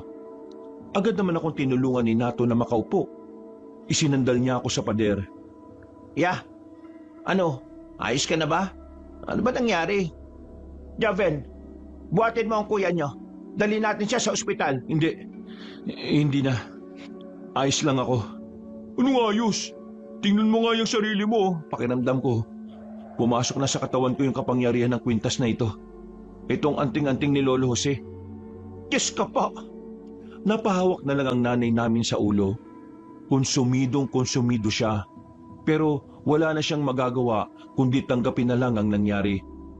Dahil sa mga sandaling yon, ramdam na ramdam ko na ang nag-uumapaw na lakas sa aking kalooban. Tumayo ako na parang walang nangyari. Napapatingin pa ako sa magkabila kong kamay na parabang tinatansya ko kung anong lakas ang tinataglay ko. Eto na ang simula. Kailangan kong protektahan ang pamilyang ito at ang ibang tao, pati na si Hermina. Ililigtas ko siya. Hindi na ba talaga kita mapipigilan, anak? Ma, huwag na natin pigilan ang kapalaran na magliligtas sa maraming buhay. Pinapangako ko, hindi ako mamamatay. Kailangan niyo lang magtiwala sa akin. Napabuntong hininga na lang ang nanay namin. Wala na rin siyang nagawa. Nung gabi ding yon, tinanggap na lang niya ang mga mangyayari. Kinabukasan, maaga kaming nagpunta kay Mang Carino. Dahil wala pa ring update ang mga pulis, naisip kong ako na mismo ang maghanap kay Hermina. Sigurado ka ba sa sinasabi mo, iho? Ayoko naman kitang mapahabak. Lalo na't sabi mo ikaw lang mag-isa. Huwag ko kayo mag-alala. Aaralin ko yung pagiging epektibong antingero. At ipinapangako ko sa inyong ibabalik natin dito si Hermana. Sa ngayon, bigyan niyo lang ako ng sapat na oras. Kapag natapos ko ng pagsasanay at pag-aaral, hahanapin ko ang mga aswang na yan. Ang ipinag-aalala ko, baka sa oras na nagsasanay ka, may nangyayari ng hindi maganda kay Hermina. Hindi ba dapat tayong magmadali para makuha siya? Oo, tama ka. Dapat tayong magmadali. Pero ang pagmamadali na walang paghahanda ay parang pagtalon sa kumukulong mantika. Delikado, peligroso. Si Hermina ay gustong-gusto na matandang aswang na kumuha sa kanya. Kaya tingin ko, itatrato siyang reyna nun. At ang reyna, inaalagaan. Isa pa, ginaganap ang kasal ng mga aswang kapag kabilugan ng buwan. May ilang araw pa bago yun mangyari. Kaya may oras pa ako para magsanay. Pagtiwala na lang tayo sa kanya. Siya talagang susunod sa yapak ni Lolo Jose. Yung baboyan nga pala, sabi ni Mama, Itutuloy natin kapag naibalik na si Hermina. Matapos ang usapang yon, sinimulan ko na rin ang pag-aaral at pagsasanay. Sa likod bahay ko lang sinanay ang sarili ko sa paghawak ng katana. Ang tanging naging gabay ko lang ay ang mga libro na naroon din sa bodega. 2 araw pa lang akong nagsasanay pero napakarami ko nang natutunan. Pakiramdam ko nga noon ay marami na rin akong karanasan. Pero hindi pa man natatapos ang araw ng pagsasanay ko, gumawa na ng hakbang ang mga aswang para iparamdam ang kanilang bangis. Nagising ang dugo ko nang malaman naming inatake ng mga nilalang na yon ang iba naming kamag-anak. Mabuti na lang ay walang nasawi, pero may mangilang-ilang nasaktan sa kanilang pag-atake. Hindi pa nakakalayo mga yon. Kailangan ko silang puntahan. Hoy, teka, sasama ako. Ako rin. Dito ko na lang, Joven. Bantayan mo si Mama at ang bahay natin. Lahat ng mga biniling ko sa'yo, gawin mo para hindi sila basta-basta makalapit dito. Tara na, Nato. Wala kaming sinayang na pagkakataon. Agad kaming nagtungo sa pinakamalapit na gubat. Ang gubat na hindi kalayuan sa bahay ng mga kamag-anak namin. Pagdating pa lang namin doon, pinagana ko na agad ang anting-anting para malaman kung saan sila dumaan. Nakaamoy ako ng masangsang sa nilalakaran namin. Mga amoy ng mga aswang. Isang indikasyon na tama ang direksyong dinaraanan namin. At sa aming pagpapatuloy, naramdaman ko na ang kanilang presensya. Ginamit ko ulit ang kapangyarihan ng anting-anting para mas maging malinaw ang mga mata ko. Nakikita ko kung nasaan sila. 5 aswang, mga nagtatawanan, masaya at ramdam ko ang kaligayahan nila dahil sa ginawa nilang pag-atake. Yanda mo ang sarili mo, Nato. Ha? Bakit? Nasaan ba sila? Basta, sumunod ka na lang sa akin. Dali-dali ako naglakad papunta roon sa kinaroroonan ng aswang kabanong. Laking gulat nila nang bigla na lang kaming lumitaw sa harapan nila. Naudlot ang pagmumuni-muni ng 5 aswang nang biglang makarating na kami sa harapan nila. Nagulat sila at agad na napatayo. Sandaling nakipagtitigan sa amin. Nang makita kong gagalaw na sila, bigla na lang akong nakaramdam ng kakaiba sa katawan ko. Nagmamadali ko silang nilapitan. At gamit ang katana na hawak-hawak ko, ay tinaga ko agad ang 2. Madali silang bumagsak. Nabigla ang 3 aswang na natitira. Akmang si Nato ang aatakihin nila pero hindi ko sila hinayaang makalapit. Hinarang ko silang 3. Sabay-sabay silang bumagsak nang tamaan sila. Hagupit ng katana sa dibdib. Hindi pa ako nakontento. Pinagsasasaksak ko pa sila para siguradong patay. Hindi mo na pala ako kailangan eh. Hindi ko rin inakala na magagawa ko yun. Pero mas maganda na siguro yun. Ang mahalaga, napatay natin ang mga nananakit sa mga kamag-anak natin. Pero dapat, hindi mo pinatay lahat. Nagtira ka sana ng isa para may matanungan tayo kung nasaan si Hermina. Kaya nga eh. Hindi ko na naisip yun. Basta, ang nasa isip ko lang ubusin ko sila. Malakas ka na eh. Dapat mo na lang sigurong praktisin yung diskarte. Oo, tama ka. Pero sa ngayon, kailangan na natin makaalis dito. Siguradong matutuwa ang mga kamag-anak natin kapag nalaman nilang napatay natin ang mga aswang na ito. Natin? Wala naman akong ginawa eh. Natawa na lang ako sa sinabi niya, Kabanong, pero agad na rin namang nilisan ang lugar na yon. Pagbalik namin sa aming baryo, agad naming binalita sa mga kamag-anak namin ang nangyari. Halo-halo ang kanilang reaksyon. May iba na sobrang tuwa sa ginawa namin. Dahil kahit papaano, alam nilang meron silang makakapitan. Alam nilang may poprotekta sa aming angkan. Pero sa kabilang banda, meron din namang mga nababahala. Duda sila sa kakayahan ko. Duda sila sa abilidad kong pangalagaan ng anting-anting. Ang dahilan nila kung bakit ay dahil masyado raw akong hilaw, minadali at hindi hinubog ng panahon. Naiintindihan ko naman sila kung bakit nila naisip ang mga bagay na yon. Kahit ako man din ay hindi pa rin sigurado kung talaga bang para sa akin ang anting-anting. Ang alam ko lang ay kailangan kong gawin yun para sa angkan namin at sa aming pamilya. Oh, kumusta lakad nyo? Ayos lang ba kayo? Ayos lang kami. Napatay niya yung mga aswang eh. Habang ako nanonood lang na parang isang meron sa tabi-tabi. Nasaan ba si Mama? Nasa kwarto niya. Kanina pa siya nagdarasal para sa kaligtasan niyo. Isang malalim na paghinga na lang ang nagawa ko, Kabanong. Nakaramdam na ako ng awa sa aming nanay. Kahit naman palagi niya akong kinokontra, alam ko naman na ginagawa lang niya yon para sa aming magkakapatid. Pinuntahan ko si Mama. Nang makita niya ako, ay naiyak siya at yumakap agad sa akin. Ramdam na ramdam ko ang kanyang takot. Takot na baka anumang oras, hindi na namin makita ang isa't isa. Sa mga sandaling yon, ay mas lalo ko nang naintindihan ang pakiramdam ng isang magulang, pati na rin ng isang ina. Kinaumagahan, kumalat na rin ang ginawa naming pagpaslang. Lahat ng kalugar namin hanga sa amin. Muling nabuhay ang pangalan ng aming angkan, pati na rin ang legasiyang iniwan sa amin ni Lolo Jose at ng iba pa naming ninuno. Masaya, magaan sa pakiramdam, pero hindi pa rin nawawala ang pangamba. Alam ko kasi na dahil sa ginawa ko, sa mga susunod na araw ay maaring mas malala at malupit na ang kaguluhan na mangyayari. Malalakas na katok ang umistorbo sa pamamahinga namin nung hapon. Nagmamadali kaming lumabas ng kwarto. Inabutan namin si Aling Pepang na kausap na si Mang Carino sa sala. Bago umalis si Aling Pepang, tiningnan niya pa ng malagkit si Mang Carino. Kinilabutan kaming tatlo nang mapansin yun. Agad naman namin kinausap si Mang Carino. Baka sa kanyang muka ang labis na pag-aalala. Kitang-kita ang stress niya sa ilang araw nang hindi niya nakakasama ang kanyang anak. Adam, nagpadala sa akin ng sulat ang pinuno ng mga aswang na dumukot sa anak ko. Ano pong sabi sa sulat? Kumusta naman po si Hermina? Malapit na ang kabilugan ng buwan. Iyon ang gabi ng kanilang pag-iisang dibdib. At kapag nangyari na yon, dito na mangyayari ang kinatatakutan ko.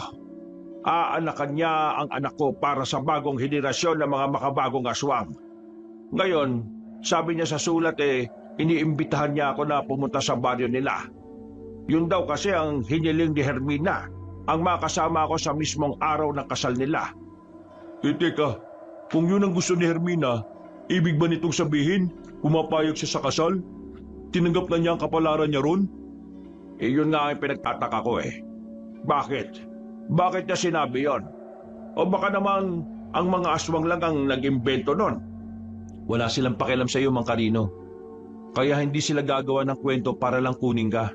Kasi kung gusto ka nilang makuha, kayang-kaya nilang gawin yun kahit na anong oras. Tingin ko, si Hermina talaga ang may kagustuhan na papuntahin ka ron. Isa lang ang nakikita kong dahilan. Ano? Matalino si Hermina. Alam niya na kapag nabasa mo na ang sulat, ang una mong kakausapin ay ako. Kami. Alam niya na ang imbitasyon na ito ay magagamit natin para malaman kung nasaan siya. Naiintindihan ko na. Pumayag si Hermina para makahingi ng tulong mula sa labas.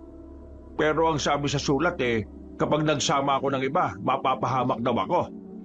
Gagawin natin ang lahat para hindi nila malaman na kasama mo kami. Kailangan na natin gumawa ng plano para matunto ng kinaroroonan ni Hermina. Kailan daw ang nakatakdang araw, Mang Carino? Mabayang gabi na kagad Wala kaming sinayang na sandali. Pinag-usapan kagad namin ang mga dapat naming gawin. Pagkatapos, dumating naman ang iba pa naming mga kamag-anak na may interes din sa laban ng mga aswang. Karamihan na kasi sa mga lalaki sa angkan namin ay nagdesisyon na rin na protektahan ang kanilang mga pamilya. Dahil dito, mas lumakas ang loob namin na harapin ang laban ito. Ang laban na hindi natapos ng mga nauna naming kadugo. Madilim ang paligid at nakakabingi ang katahimikan. Ito ang bungad sa amin ng kagubatan habang tinatahak na namin ang daan patungo sa lugar na nakalagay sa sulat ni Mang Carino. Ilang metro ang layo namin sa kanya habang nakasunod kami. Matinding pagmamanman ang ginawa namin sa paligid, pero wala pa kaming nakikitang aswang. Sinubukan kong gamitin ang kapangyarihan ng anting-anting na makaramdam at makakita sa dilim.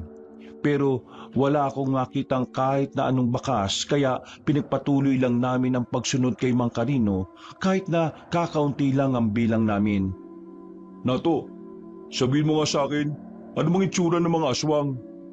Basta, nakakatakot. Mukhang halimaw. Hindi mo ba nakikita yun sa mga libro? Puro ka kasi bold Shh! Huwag kayo maingay. Makalipas ang ilang minuto, nakita na namin si Mang Carino na tumigil sa paglalakad. Sinyalis yun na kailangan din naming huminto. Nagsitago na muna kami sa mga halamanan. Hindi nagtagal, may mga lumapit kay Mang Carino. 7 lalaki. Lahat matatangkad, pero may kapayatan. Nilagyan siya ng takip sa mata at tinalian ng 2 magkabilang kamay. Alam kong yun na ang simula ng napipintong labanan, kaya mas nag-ingat kami sa mga sumunod na oras. Sinundan namin ang mga aswang. Kahit kinakabahan kami para sa kaligtasan ni Mang Carino, pinilit namin maging positibo ng mga sandaling yun. Maya-maya pa, nawala na sila sa paningin namin. Nakarating na pala kami sa lugar ng mga aswang. Sa puntong ito, inihanda na namin ang mga sarili namin. Ginamit ko ang kapangyarihan ng anting-anting para malaman kung talagang naroon nga si Hermina. Naramdaman ko ang presensya niya roon.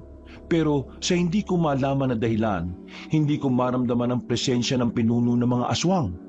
Na ang pagkakarinig ko ay Hemyo ang pangalan base sa mga sinasabi ng mga sinundan naming aswang. Kailangan natin maghiwa-hiwalay. Nato, Joven, sa akin kayo sumama. Kuya Ben, doon kayo sa kaliwa. Tiyo Garting, sa kanan naman kayo. Magpapaputok kami ng kwitis bilang sinyalis na sisimulan na natin ang pakikipaglaban. Ano, handa na ba kayong lahat? Walang gaano bantay sa bungad ng baryo ng mga aswang. Siguro dahil ang lahat ay nakatutok sa gaganaping kasal. Tanging 2 aswang lang ang nasa bungad kaya naging madali para sa akin ang patayin ng mga yon. Nakapasok kaming 3. Dumaan kami sa mga silong ng bahay para hindi nila kami madaling makita. Gagi, Oh, bakit? yung ginapangan ko, parang mga ebak. Kadiri. Kaya pala napakabaho mo na. Teka lang, magpapalit muna ako ng damit. Dapat di ka na muna sumama ang arte mo. Mamaya ka na magpalit. Singutin mo na lang para maubos ang amoy. Sira na ba ulo mo? Bilisan mo na magpalit. Pambira ka naman oh. Habang nagpapalit ng suot si Joven, nakita namin ang ibang aswang na may mga daladalang lechon. Pero hindi yun baboy o baka. Halos masuka-suka kami ng mapagtantong tao yun. Oo, litsyong tao ang daladala nila. Nang magpatuloy na kami, nahanap na rin namin ang saktong lokasyon kung saan gaganapin ang kasal. Para itong normal na kasal lang. Maraming lamesa, maraming upuan. Maganda ang pagkakaayos ng venue. Ang pagkakaiba lang, lahat ng makikitang pagkain na nakahain sa mahabang lamesa, hindi hayop. Kahit malayo kami, naaamoy ko na karniyon ng tao. Ayun si Hermina. Kung kunin na kaya natin kaagad. Hindi pwede. Hindi pa natin nakikita yung pinuno nilang si Hemyo. Kailangan muna nating obserba ng paligid bago tayo gumawa ng desisyon. Ang daming aswang dito. Parang kasing dami nito yung mga tao sa malit na baryo na malapit sa atin eh. Kayang-kaya natin ang mga yan. Basta wag lang kayong kakabahan ha. Natigil ang aming usapan nang makita naming dinala na si Mang Carino papunta kay Hermina. Dahil malayo sila sa amin, ginamit ko ang kapangyarihan ng anting-anting para mas magawa ko silang pakinggan. Ma, Anak, kumusta ka rito? Ayos ka lang ba? Anong ginawa nila sa'yo? Sinaktan ka na ba nila rito? Ayos lang po ako, Ama. Wala silang ginawang masama sa akin. Tinrato nila ako bilang isang tunay na reyna talaga. Pero ngayon, itong gabi na ito ang kasal ko. Buti nakarating kayo. Huwag ka mag-alala, anak. Nakasunod sila sa akin kanina. Nakakatiyak ako na narito pa rin sila. Mabuti naman kung ganon. Nasaan ang pinunong pakakasalan mo? Ang narinig ko kanina, wala pa siya rito. Nasa tradisyon nila na kapag wala pang 10:00 ng gabi, hindi sila maaaring humarap sa pakakasalan nila. Sa pagkakaalam ko, nasa altar siya ng mga aswang. Hindi yun dito eh.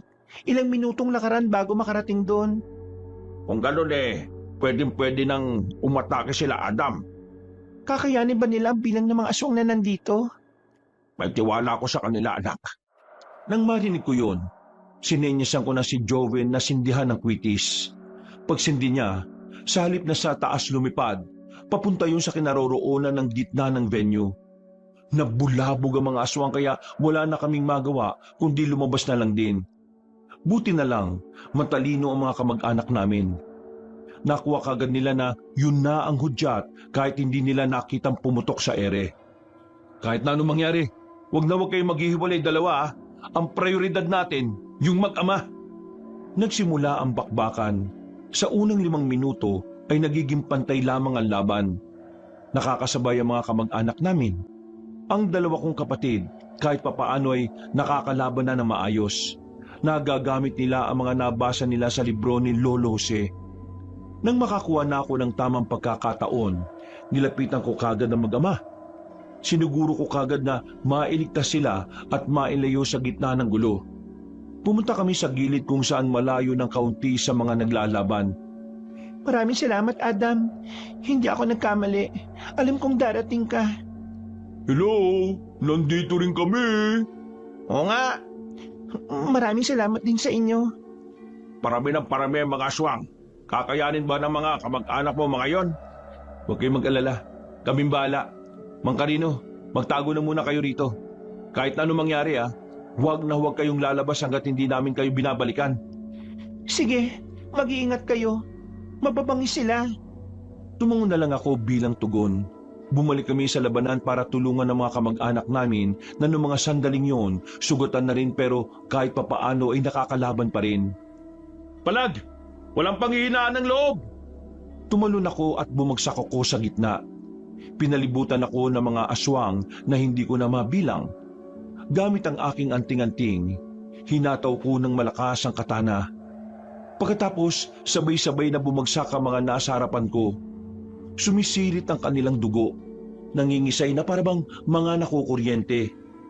Napatigil ang ibang aswang sa ginawa ko, pero hindi sila nagpasindak. Muli silang umatake. Pumalag na rin ang 2 kong kapatid. yan, sa gilid mo! Huli man nang tumingin ako sa kaliwa. Isang matangkad na maskuladong aswang ang nakalapit sa akin. Hinawakan niya ako sa balikat at saka iniangat sa ere. Binalibag niya ako. Tumama ang katawan ko sa pader. Sa lakas ng pagkakatama ko, umuga ang pader na yon. Pero dahil sa kapangyarihan ng anting-anting, ay agad na nakarecover ang aking katawan. Kakaibang isang to Yo, ayos ka lang. Huwag niyo ko intindihin. Kaya kong isang to. Mag-ingat ka, kuya. Parang batak na batak ang aswang na yan Mabilis akong lumapit sa aswang kabanong. Hindi niya na malaya na nasa tagiliran niya na ako. Agad ko siyang hiniwa gamit ang katana. Napatras lang ng isang hakbang ang paa niya, pero nanatili siya sa kinatatayuan niya. Hindi pa ako nakontento. Tinaga ko pa siya ng 2 beses. Wala pa ring nangyayari. Parang wala na lang siyang nararamdaman. Kaya ang naisip ko ay itarak na sa kanya ang hawak ko pang katana. Pero kinabigla ko ang sumunod niyang ginawa. Hinawakan niya lang ang katana sa mismong talim. Binali niya yon ng isang kamay lang. Pagkatapos ay dinakma niya ako sa liig. Sinakal niya ako. Maigpit. Nahihirapan na akong makahinga. Mabuti na lang ay taglay ko pa rin ng kakaibang lakas kahit na nasa ganong kalagayan ako. Hinawakan ko ang kanyang kamay. Maigpit din. Sobrang higpit. Hanggang sa maramdaman ko na lang na unti-unti nang lumuluwag ang pagkakasakal niya sa akin. Nang makakuha ng tamang pagkakataon, sinapa ko siya ng malakas sa muka. Dito na niya ako tuluyang nabitiwan. Hindi ka tinatabla ng patalim? Sige, subukan natin ang kamao. Bago pa siya nakarecover, hindi na ako nagsayang ng oras. Nagmamadali ako makalapit sa kanya. Tumalon ako ng mataas. Pagbagsak ko sa kanyang harapan, ay siniko ko siya sa kanyang ulo. Dahil dito ay gumewang-gewang siya at nakaramdam ng pagkahilo. Hindi ko na pinatagal pa ang laban naming 2 kabanong. Buong lakas kong sinuntok ang malaking aswang sa kanyang sikmura. Namuti ang kanyang mga mata sa sobrang sakit. Dahil sa suntok na yon, tuluyan na siyang bumulagta at hindi na nagising pa. Hindi pa tapos ang laban nun. Marami pa ring aswang at wala pa ang kanilang pinuno. Kaya hindi ako naging kampante. Binalikan ko ang mga kasamahan ko. Karamihan sa kanila ay sugatan na rin. Pati si Nato at Joven ay may galos na rin pero hindi naman malala. Hindi nagtagal, Napansin kong umatras na ang mga aswang. Naramdaman siguro nila ang kapangyarihan ng anting-anting ni Lolo Jose. Binalikan namin ang mag-ama. Nakahinga ako ng maluwag nang makitang nasa maayos lang silang kalagayan. Dahil sa pag-urong ng mga aswang, ay sinamantala ko na yon para umalis na rin kami doon. Kahit iika-ika ang iba, nilisan namin ang baryo ng mga aswang. Hindi na rin kami hinabol ng mga nilalang na yon. Maswerte din na hindi pa nakakabalik ang pinuno nilang si Hemyo.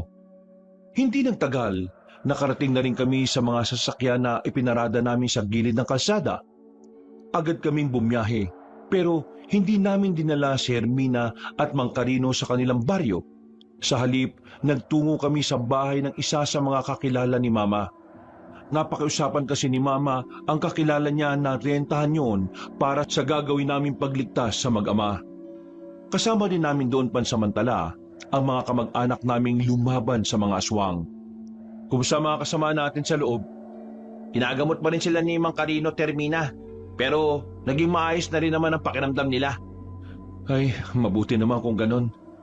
Ikaw, ayos ka lang ba? Nakita namin kanina na sinasakal at binalibag ka ng damulag na aswang na yun. Oo, ayos lang ako. Ayos lang ako dahil sa anting-anting ni Lolo. Mabilis na nakaka-recover ang katawan ko. Anong gagawin natin ngayon sa susunod na hakbang natin? Ngayong nandito na ang mag-ama, ano kayang susunod na mangyayari dito? Di malamang sa malamang magagalit ang pinunong aswang. Kaya nga sinabihan ko si Mama na umalis na muna sa bahay natin. Ligtas siya sa bahay ng kaibigan niya. Nakakasiguro ako ron dahil may kaalaman din yun sa mga aswang. Tingin mo, gaano kaya kabangis yung pinuno nila?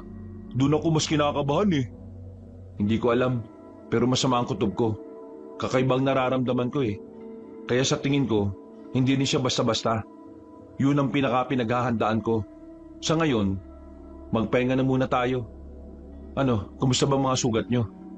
Wala to. Daplis-daplis lang naman eh. Pero ang hirap din nilang kalaban kanina. Para silang kiti-kiti eh. Ayos lang din naman ako. Medyo mahapdi pero lalagyan na rin naman ng gamot. Napatangon na rin lang ako, Kabanong. Maya-maya pa, pumasok na rin ako sa loob ng bahay. Nagpapahinga na ang mga kamag-anak namin. Malawak naman ang sala kaya nagkasya silang lahat doon. Pinuntahan ko naman si Hermina. Saktong gising pa siya habang si Mang Carino naman ay nakatulog na rin. Oh, bakit hindi ka pa natutulog? Sa dami nang nangyari, hindi ko magawang ipikit ang mga mata ko Alam mo, akala ko kanina talaga may kakasal na ako sa matandang yon. Isa yung bangungot na inakala kong magiging realidad. Pero salamat, dumating kayo. Dumating ka. Wala yun. Gagawin at gagawin ko talaga yun. Ginawa mo ba yan dahil sa tungkulin mo? O dahil gusto mo akong iligtas?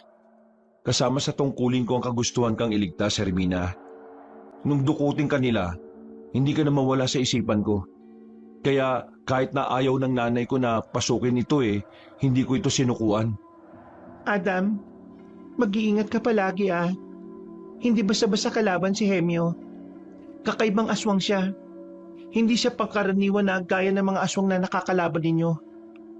Anong ibig mong sabihin, Hermina? Si Hemyo, meron siyang ginagawa sa sarili niya. Nakita ko nung nakaraan. Nakakapagpagalaw siya ng mga bagay na hindi niya hinahawakan.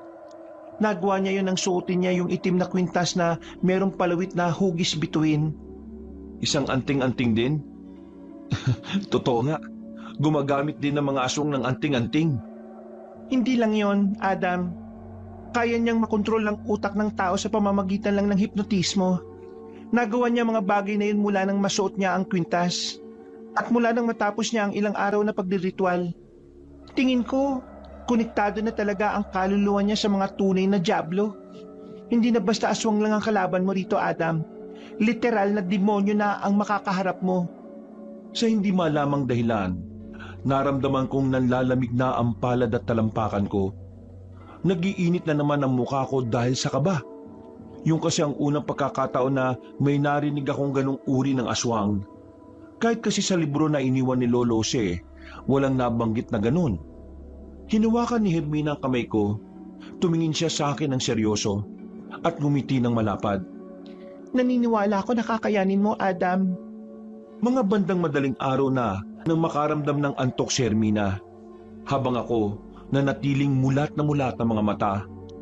Noong mga oras na yon ay hindi talaga ako dinadalaw ng kahit na kaunting antok. Maingay ang utak ko, tila nalulunod na ako sa dami ng iniisip. Inabot na ako ng umaga, pero buhay na buhay pa rin ang diwa ko. Wala akong maramdamang kahit na anong pagod. Maya-maya pa, nagising na rin ang mga kasama namin. Ginising ko na rin ang dalawa kong kapatid para maganda sa pupuntahan namin. Mang Carino, Hermina, kailangan namin kayong dalhin sa mas ligtas na lugar. Kaya aalis tayo ngayong araw. Kami nang bahala kung saan. Hindi ba ligtas dito? Hindi tayo nakakasiguro dahil malapit-lapit na rin ito sa gubat eh.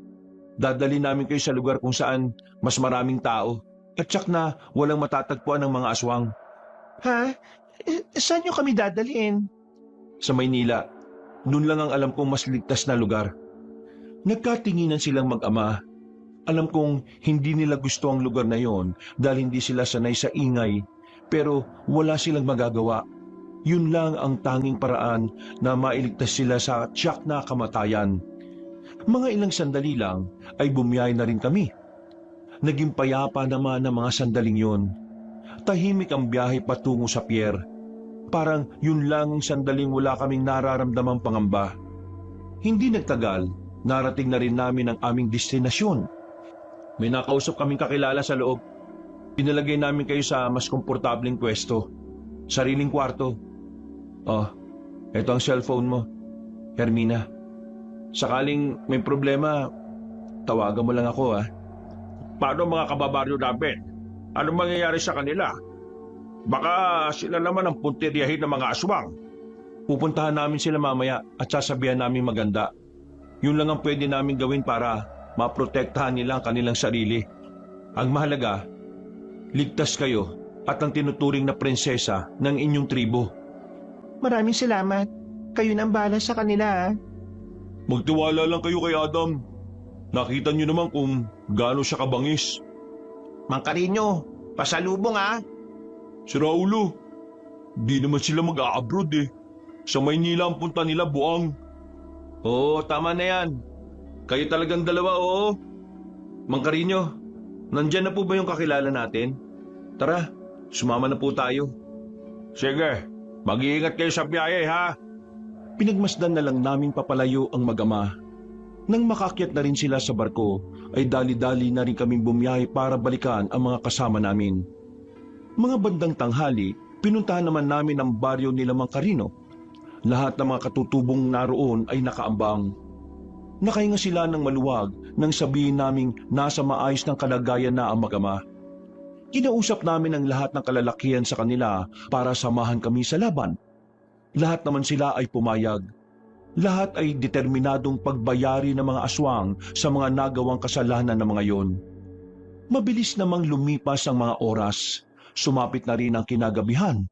Hindi na kami umalis sa baryo nila Mang Carino.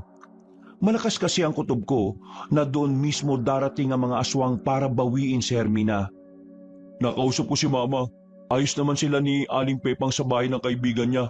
Wala raw sinyalis ng aswang. Mabuti naman kung ganon. Yung mag-ama, meron bang mensahe? Wala naman. Siguro wala naman naging problema sa biyahe nila. Makakarating din na maayos sa mga yun doon sa Maynila. Naalarma kaming lahat nang marinig ang hudyat ng mga katutubo. Ang tunog na yon ay nangangahulugan lang na nasa paligid na ang mga kalaban namin. Kaya naman kinuha namin agad ang mga sandata namin. Nagtungo na rin kaming magkakamag-anak sa bungad ng baryo. Hindi nagtagal, nakita na namin doon na dumating ang matandang aswang na kung tawagin nila ay Hemyo. Nasaan ang aking mapapangasawa? Ilabas niyo siya. Pasensya ka na, pero hindi namin ibibigay ang gusto mo. Ang mga aswang ay wala ng problema sa inyong angkan. Kaya dapat ay hindi na kayo nakikialam pa rito. Kung talagang wala kayong pakialam sa angkan namin at hindi kayo nababahala, bakit kailangan yung sakta ng iba namin mga kadugo? Huwag mong ibahin ang usapan. Ilabas mo ang mapapangasawa ko. Hindi ako aalis ng payapa rito hanggat wala ang babaeng pinakamamahal ko. Pinakamamahal ang putik. Hindi ka nga mahal ng tao eh. Lakas ng loob mong pangit ka. Bakit ba hindi ka nalang maagnas? Manahimik ka! Hindi ikaw ang kausap ko! Ikaw! Ikaw! Alam mong ikaw ang may pakana ng pagkuha sa kanya. Pagbabayarin kita!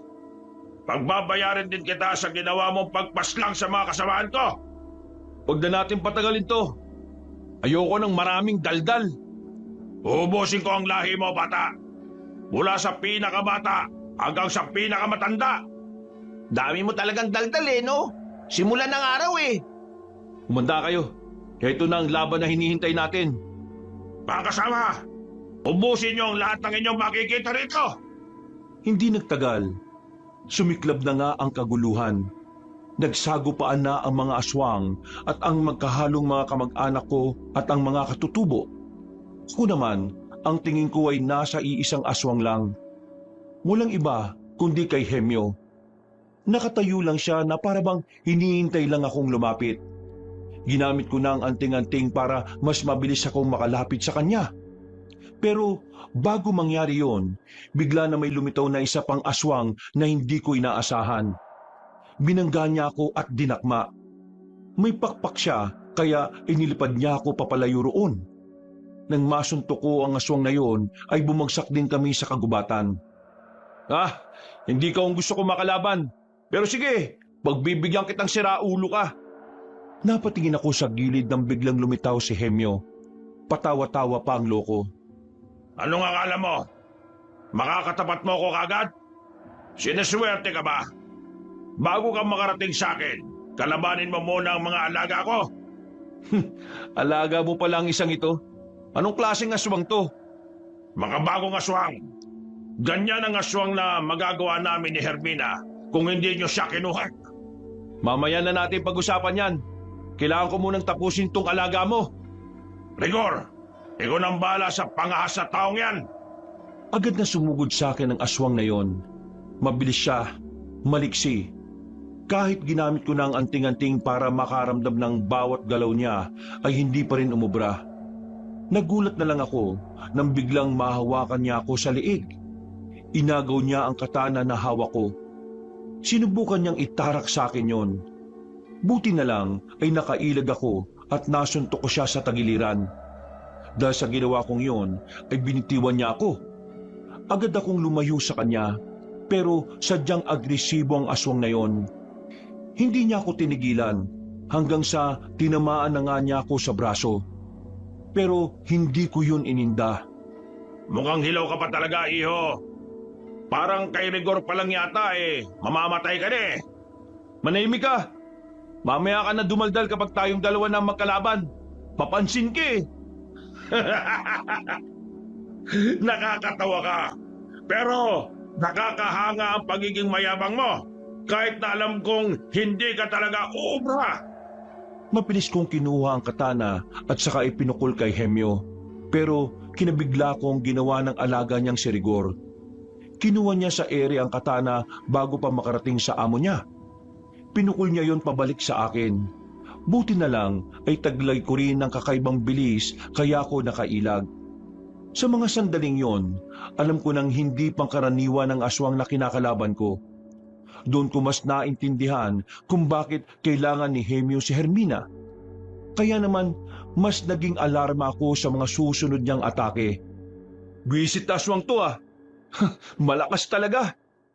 Ang gubat na ito ang magiging libingan mo, bata! Oo, inaamin ko na malakas siya. Pero alam ko na ngayon kung anong kahinaan niya. Ha? Kahinaan? Walang kahinaan ng aswang na kagaya ni Rigor. Wala siyang sariling isip, Hemyo. Kitang-kita ko sa kung paano siya gumalaw. Nang sabihin ko ang bagay na yon, ay napansin kong kinagulat niya yon. Kaya naman alam ko nang tama ang hinala ko. O ano? Tama ako, di ba? Ang aswang na nagawa mo ay walang sariling utak. Ibig sabihin, nabubuhay siya para lang pumatay. Hindi para gumawa ng sarili niyang desisyon. Kahit ano pang sabihin mo, hindi mo pa rin siya kakayanin. Isa ka lang hilaw na antingero. Hindi ko na hinayaan pang mautusan niya ang aswang na yon. Kaya ang ginawa ko, Kunwaring si Hemyo ang aatakihin ko. Nang makita kong haharang na sana ang aswang na kalaban ko, hindi ako tumuloy. Kitang-kitang parang hindi alam ng aswang ang gagawin niya. Sinamantala ko ang pagkakataon. Hindi siya nakapaghanda kaya muli akong umatake. Sinuntok ko siya ng malakas sa dibdib. Narinig ko pang tumunog ang mga buto niya sa katawan. Dumistansya ang aswang. Baka sa kanya ang sakit na naramdaman. Kaya sa mga pagkakataong yon, alam kong nakakalamang na ako sa laban. Wala akong sinayang na pagkakataon. Pinagsusuntok ko ang aswang. Hindi na siya magawang utusan ni Mang Hemyo dahil binira ko na ng binira ang tenga ng aswang. Nang mapansin kong hindi na siya makalaban, bumelo ako ng malakas. Sinuntok ko siya sa panga. Pagbagsak niya, lumapit ako agad para baliin ang kanyang leeg. At ito ang naging dahilan ng kanyang kamatayan. Madali lang, ganun lang. Kaya ikaw nang susunod ko. Akala mo matatakot ako dahil lang napatay mo yung Serigor? Hindi mo pa yata alam kung ano ang kaya kong gawin. Wala bang nasabi sa'yo, Hermina? Sa sinabi niyang yun, ay agad na bumalik sa isipan ko kung ano ang nabanggit sa akin ni Hermina. Sa hindi malamang dahilan, ay agad akong nakaramdam ng pagkabahala. Hindi normal ang kakayahan ni Hemyo kung sakaling totoo man yun. Kaya naman, hindi ako naging kampante sa mga oras na yon, Kabanong. Muli akong nagseryoso. Pilit kong dinadama ang kapangyarihan ng anting-anting na gamit ko. Para yatang nanahimik ka. Mukha yatang alam mo na kung ano ang kaya kong gawin. Nagulat na lang ako nang biglang kusang gumalaw ang dalawa kong kamay. Pilit kong pinipigilan yon dahil papunta yon sa leeg ko.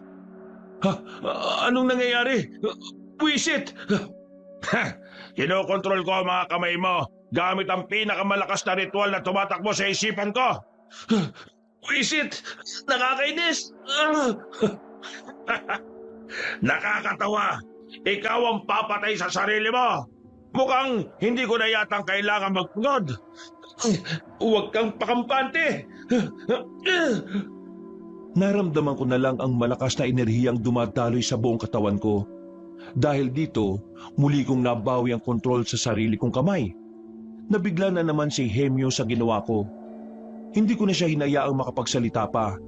Mabilis akong lumapit sa kanya. Sinuntok ko siya ng malakas. Pero bago makadapo ang kamay ko sa mukha niya, nagawa niyang iharang ang mga kahoy na nakapaligid sa gilid. Yun ang tinamaan ng kamao ko.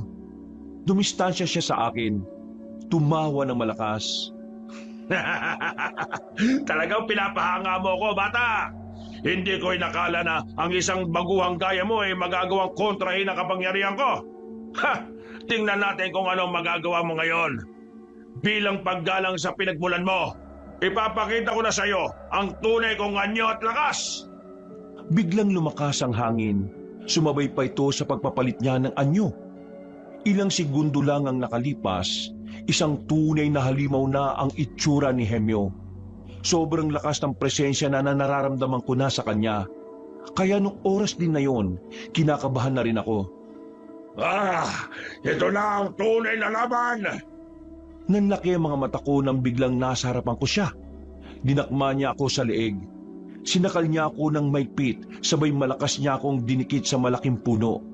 Sa lakas ng pagkakabalagbag niya sa akin, natumba ang puno at lumika ng malakas na hangin. Bata ka ba sa palingin ko? Batang-bata ka pa! Matanda ka na, Hemyo. Ikaw ang kailangan magpahinga. Pinilit kong alisin ang kamay niya. Binuhos ko ang lakas ko para lang mapalayo siya sa akin. Nang makakuha ko ng tamang pagkakataon, ako naman ang lumapit sa kanya. Sinuntok ko siya pero nahawakan niya ang kamao ko. Hinigpitan niya hanggang sa maramdaman ko na parang dinurog niya ang aking kamao. Ito na ba? Ito na ba ang bagong antingero ng inyong angkan?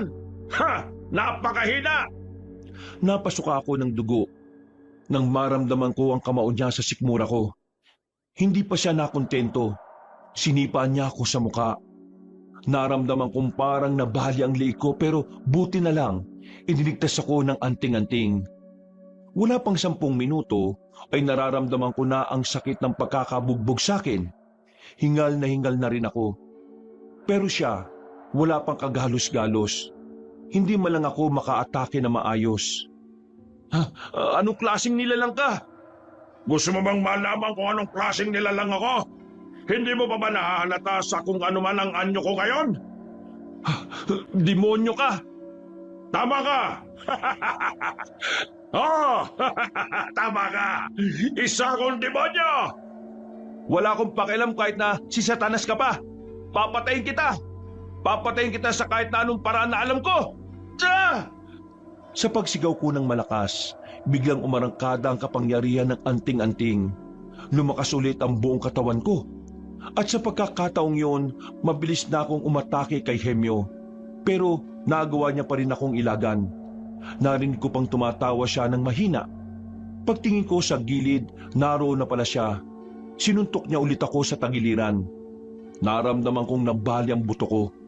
Tumilapon din ako at makailang ulit na tumama sa mga puno.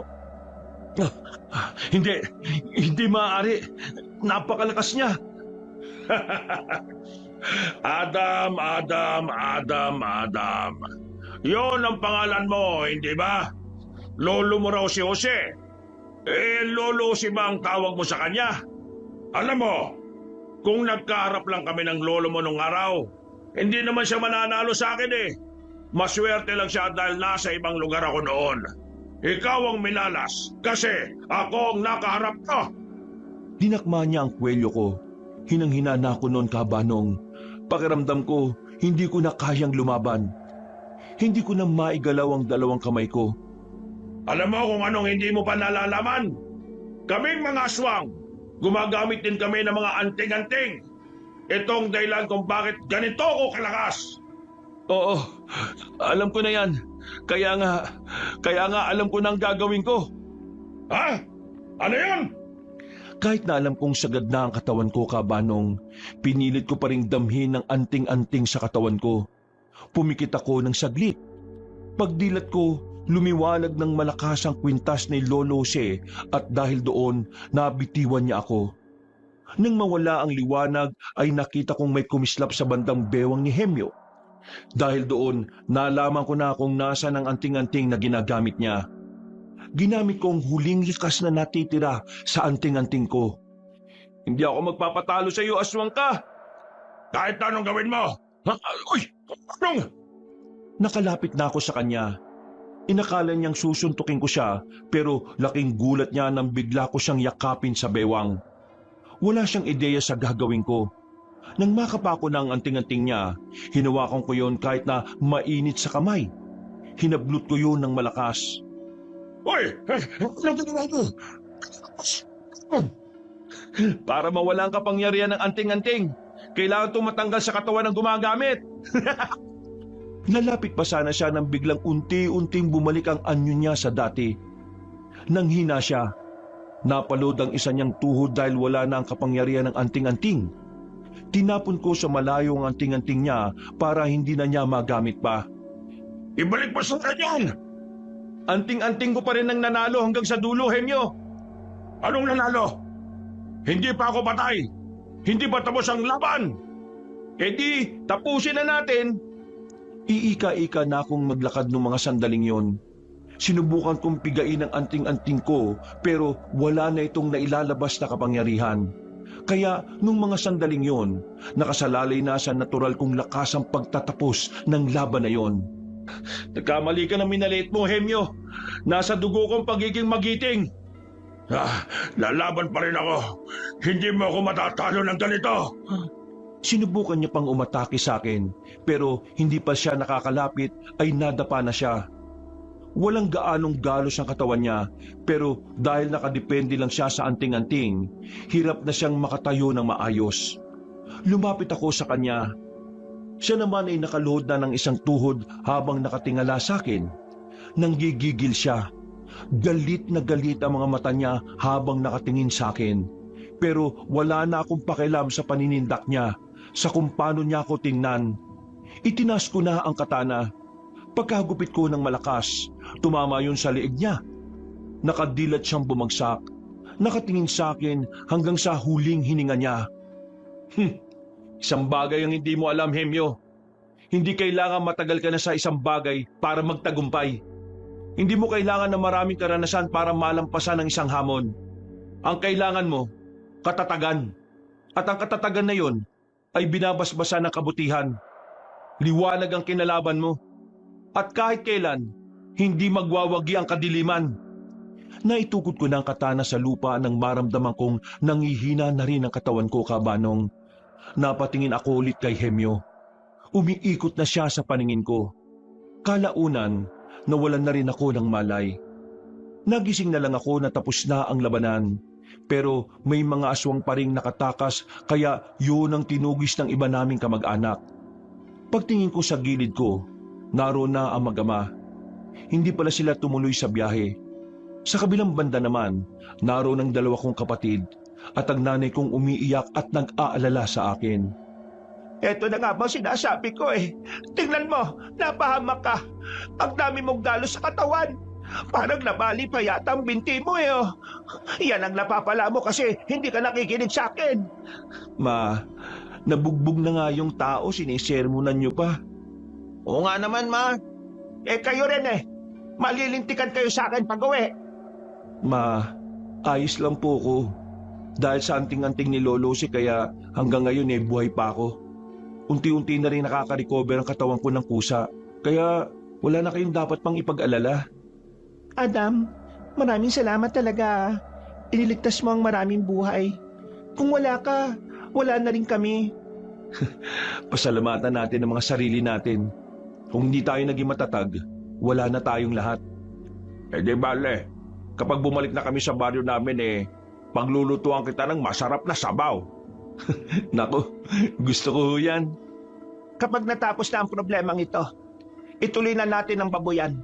Sabik na ako makatrabaho kayo mag-ama. Yun oh! Napuno ng tawanan at biruan ng mga sandaling yon, Kabanong. Kalaunan din naman ay naging kalmado na ang nanay ko. Natanggap na rin niyang delikado talaga ang trabaho ng isang antingero. Pero gaya nga ng ipinangako ko sa kanya, hindi ko na rin itinuloy ang tungkulin na yon dahil naubos na rin naman ang mga aswang. Mula noon, mas naging maayos na ang samahan naming magpamilya. Hindi naman namin kinalimutan ang legasiya na iniwan ng mga ninuno namin, lalo na ni Lolo Jose. Sadyang mas pinili lang talaga naming mamuhay na ng payapa. Si Hermina naman, mas naging malapit din kami sa isa't isa. Matapos ang kaguluhan, ay sinimulan ko na rin ang panliligaw sa kanya. Di nagtagal, siya rin naman ang naging asawa ko. Sa dami ng nangyari, masasabi kong isa yung parte ng buhay na talagang sinubok ang katatagan ko. Hinding-hindi ko yung makakalimutan, Kabanong. Kahit na nagsilbing bangungot ang madugong labanan. Nagsilbi naman itong aral sa akin na sa kahit saang laban ng buhay, magagawa mo itong lagpasan kung malinaw sa iyo kung anong ipinaglalaban mo. Hanggang dito na lang po. Maraming salamat sa lahat ng sumubaybay ng mga kabangers at mga kayanggaw sa kwento kong ito. Pinagpalang araw sa inyong lahat. Wakas.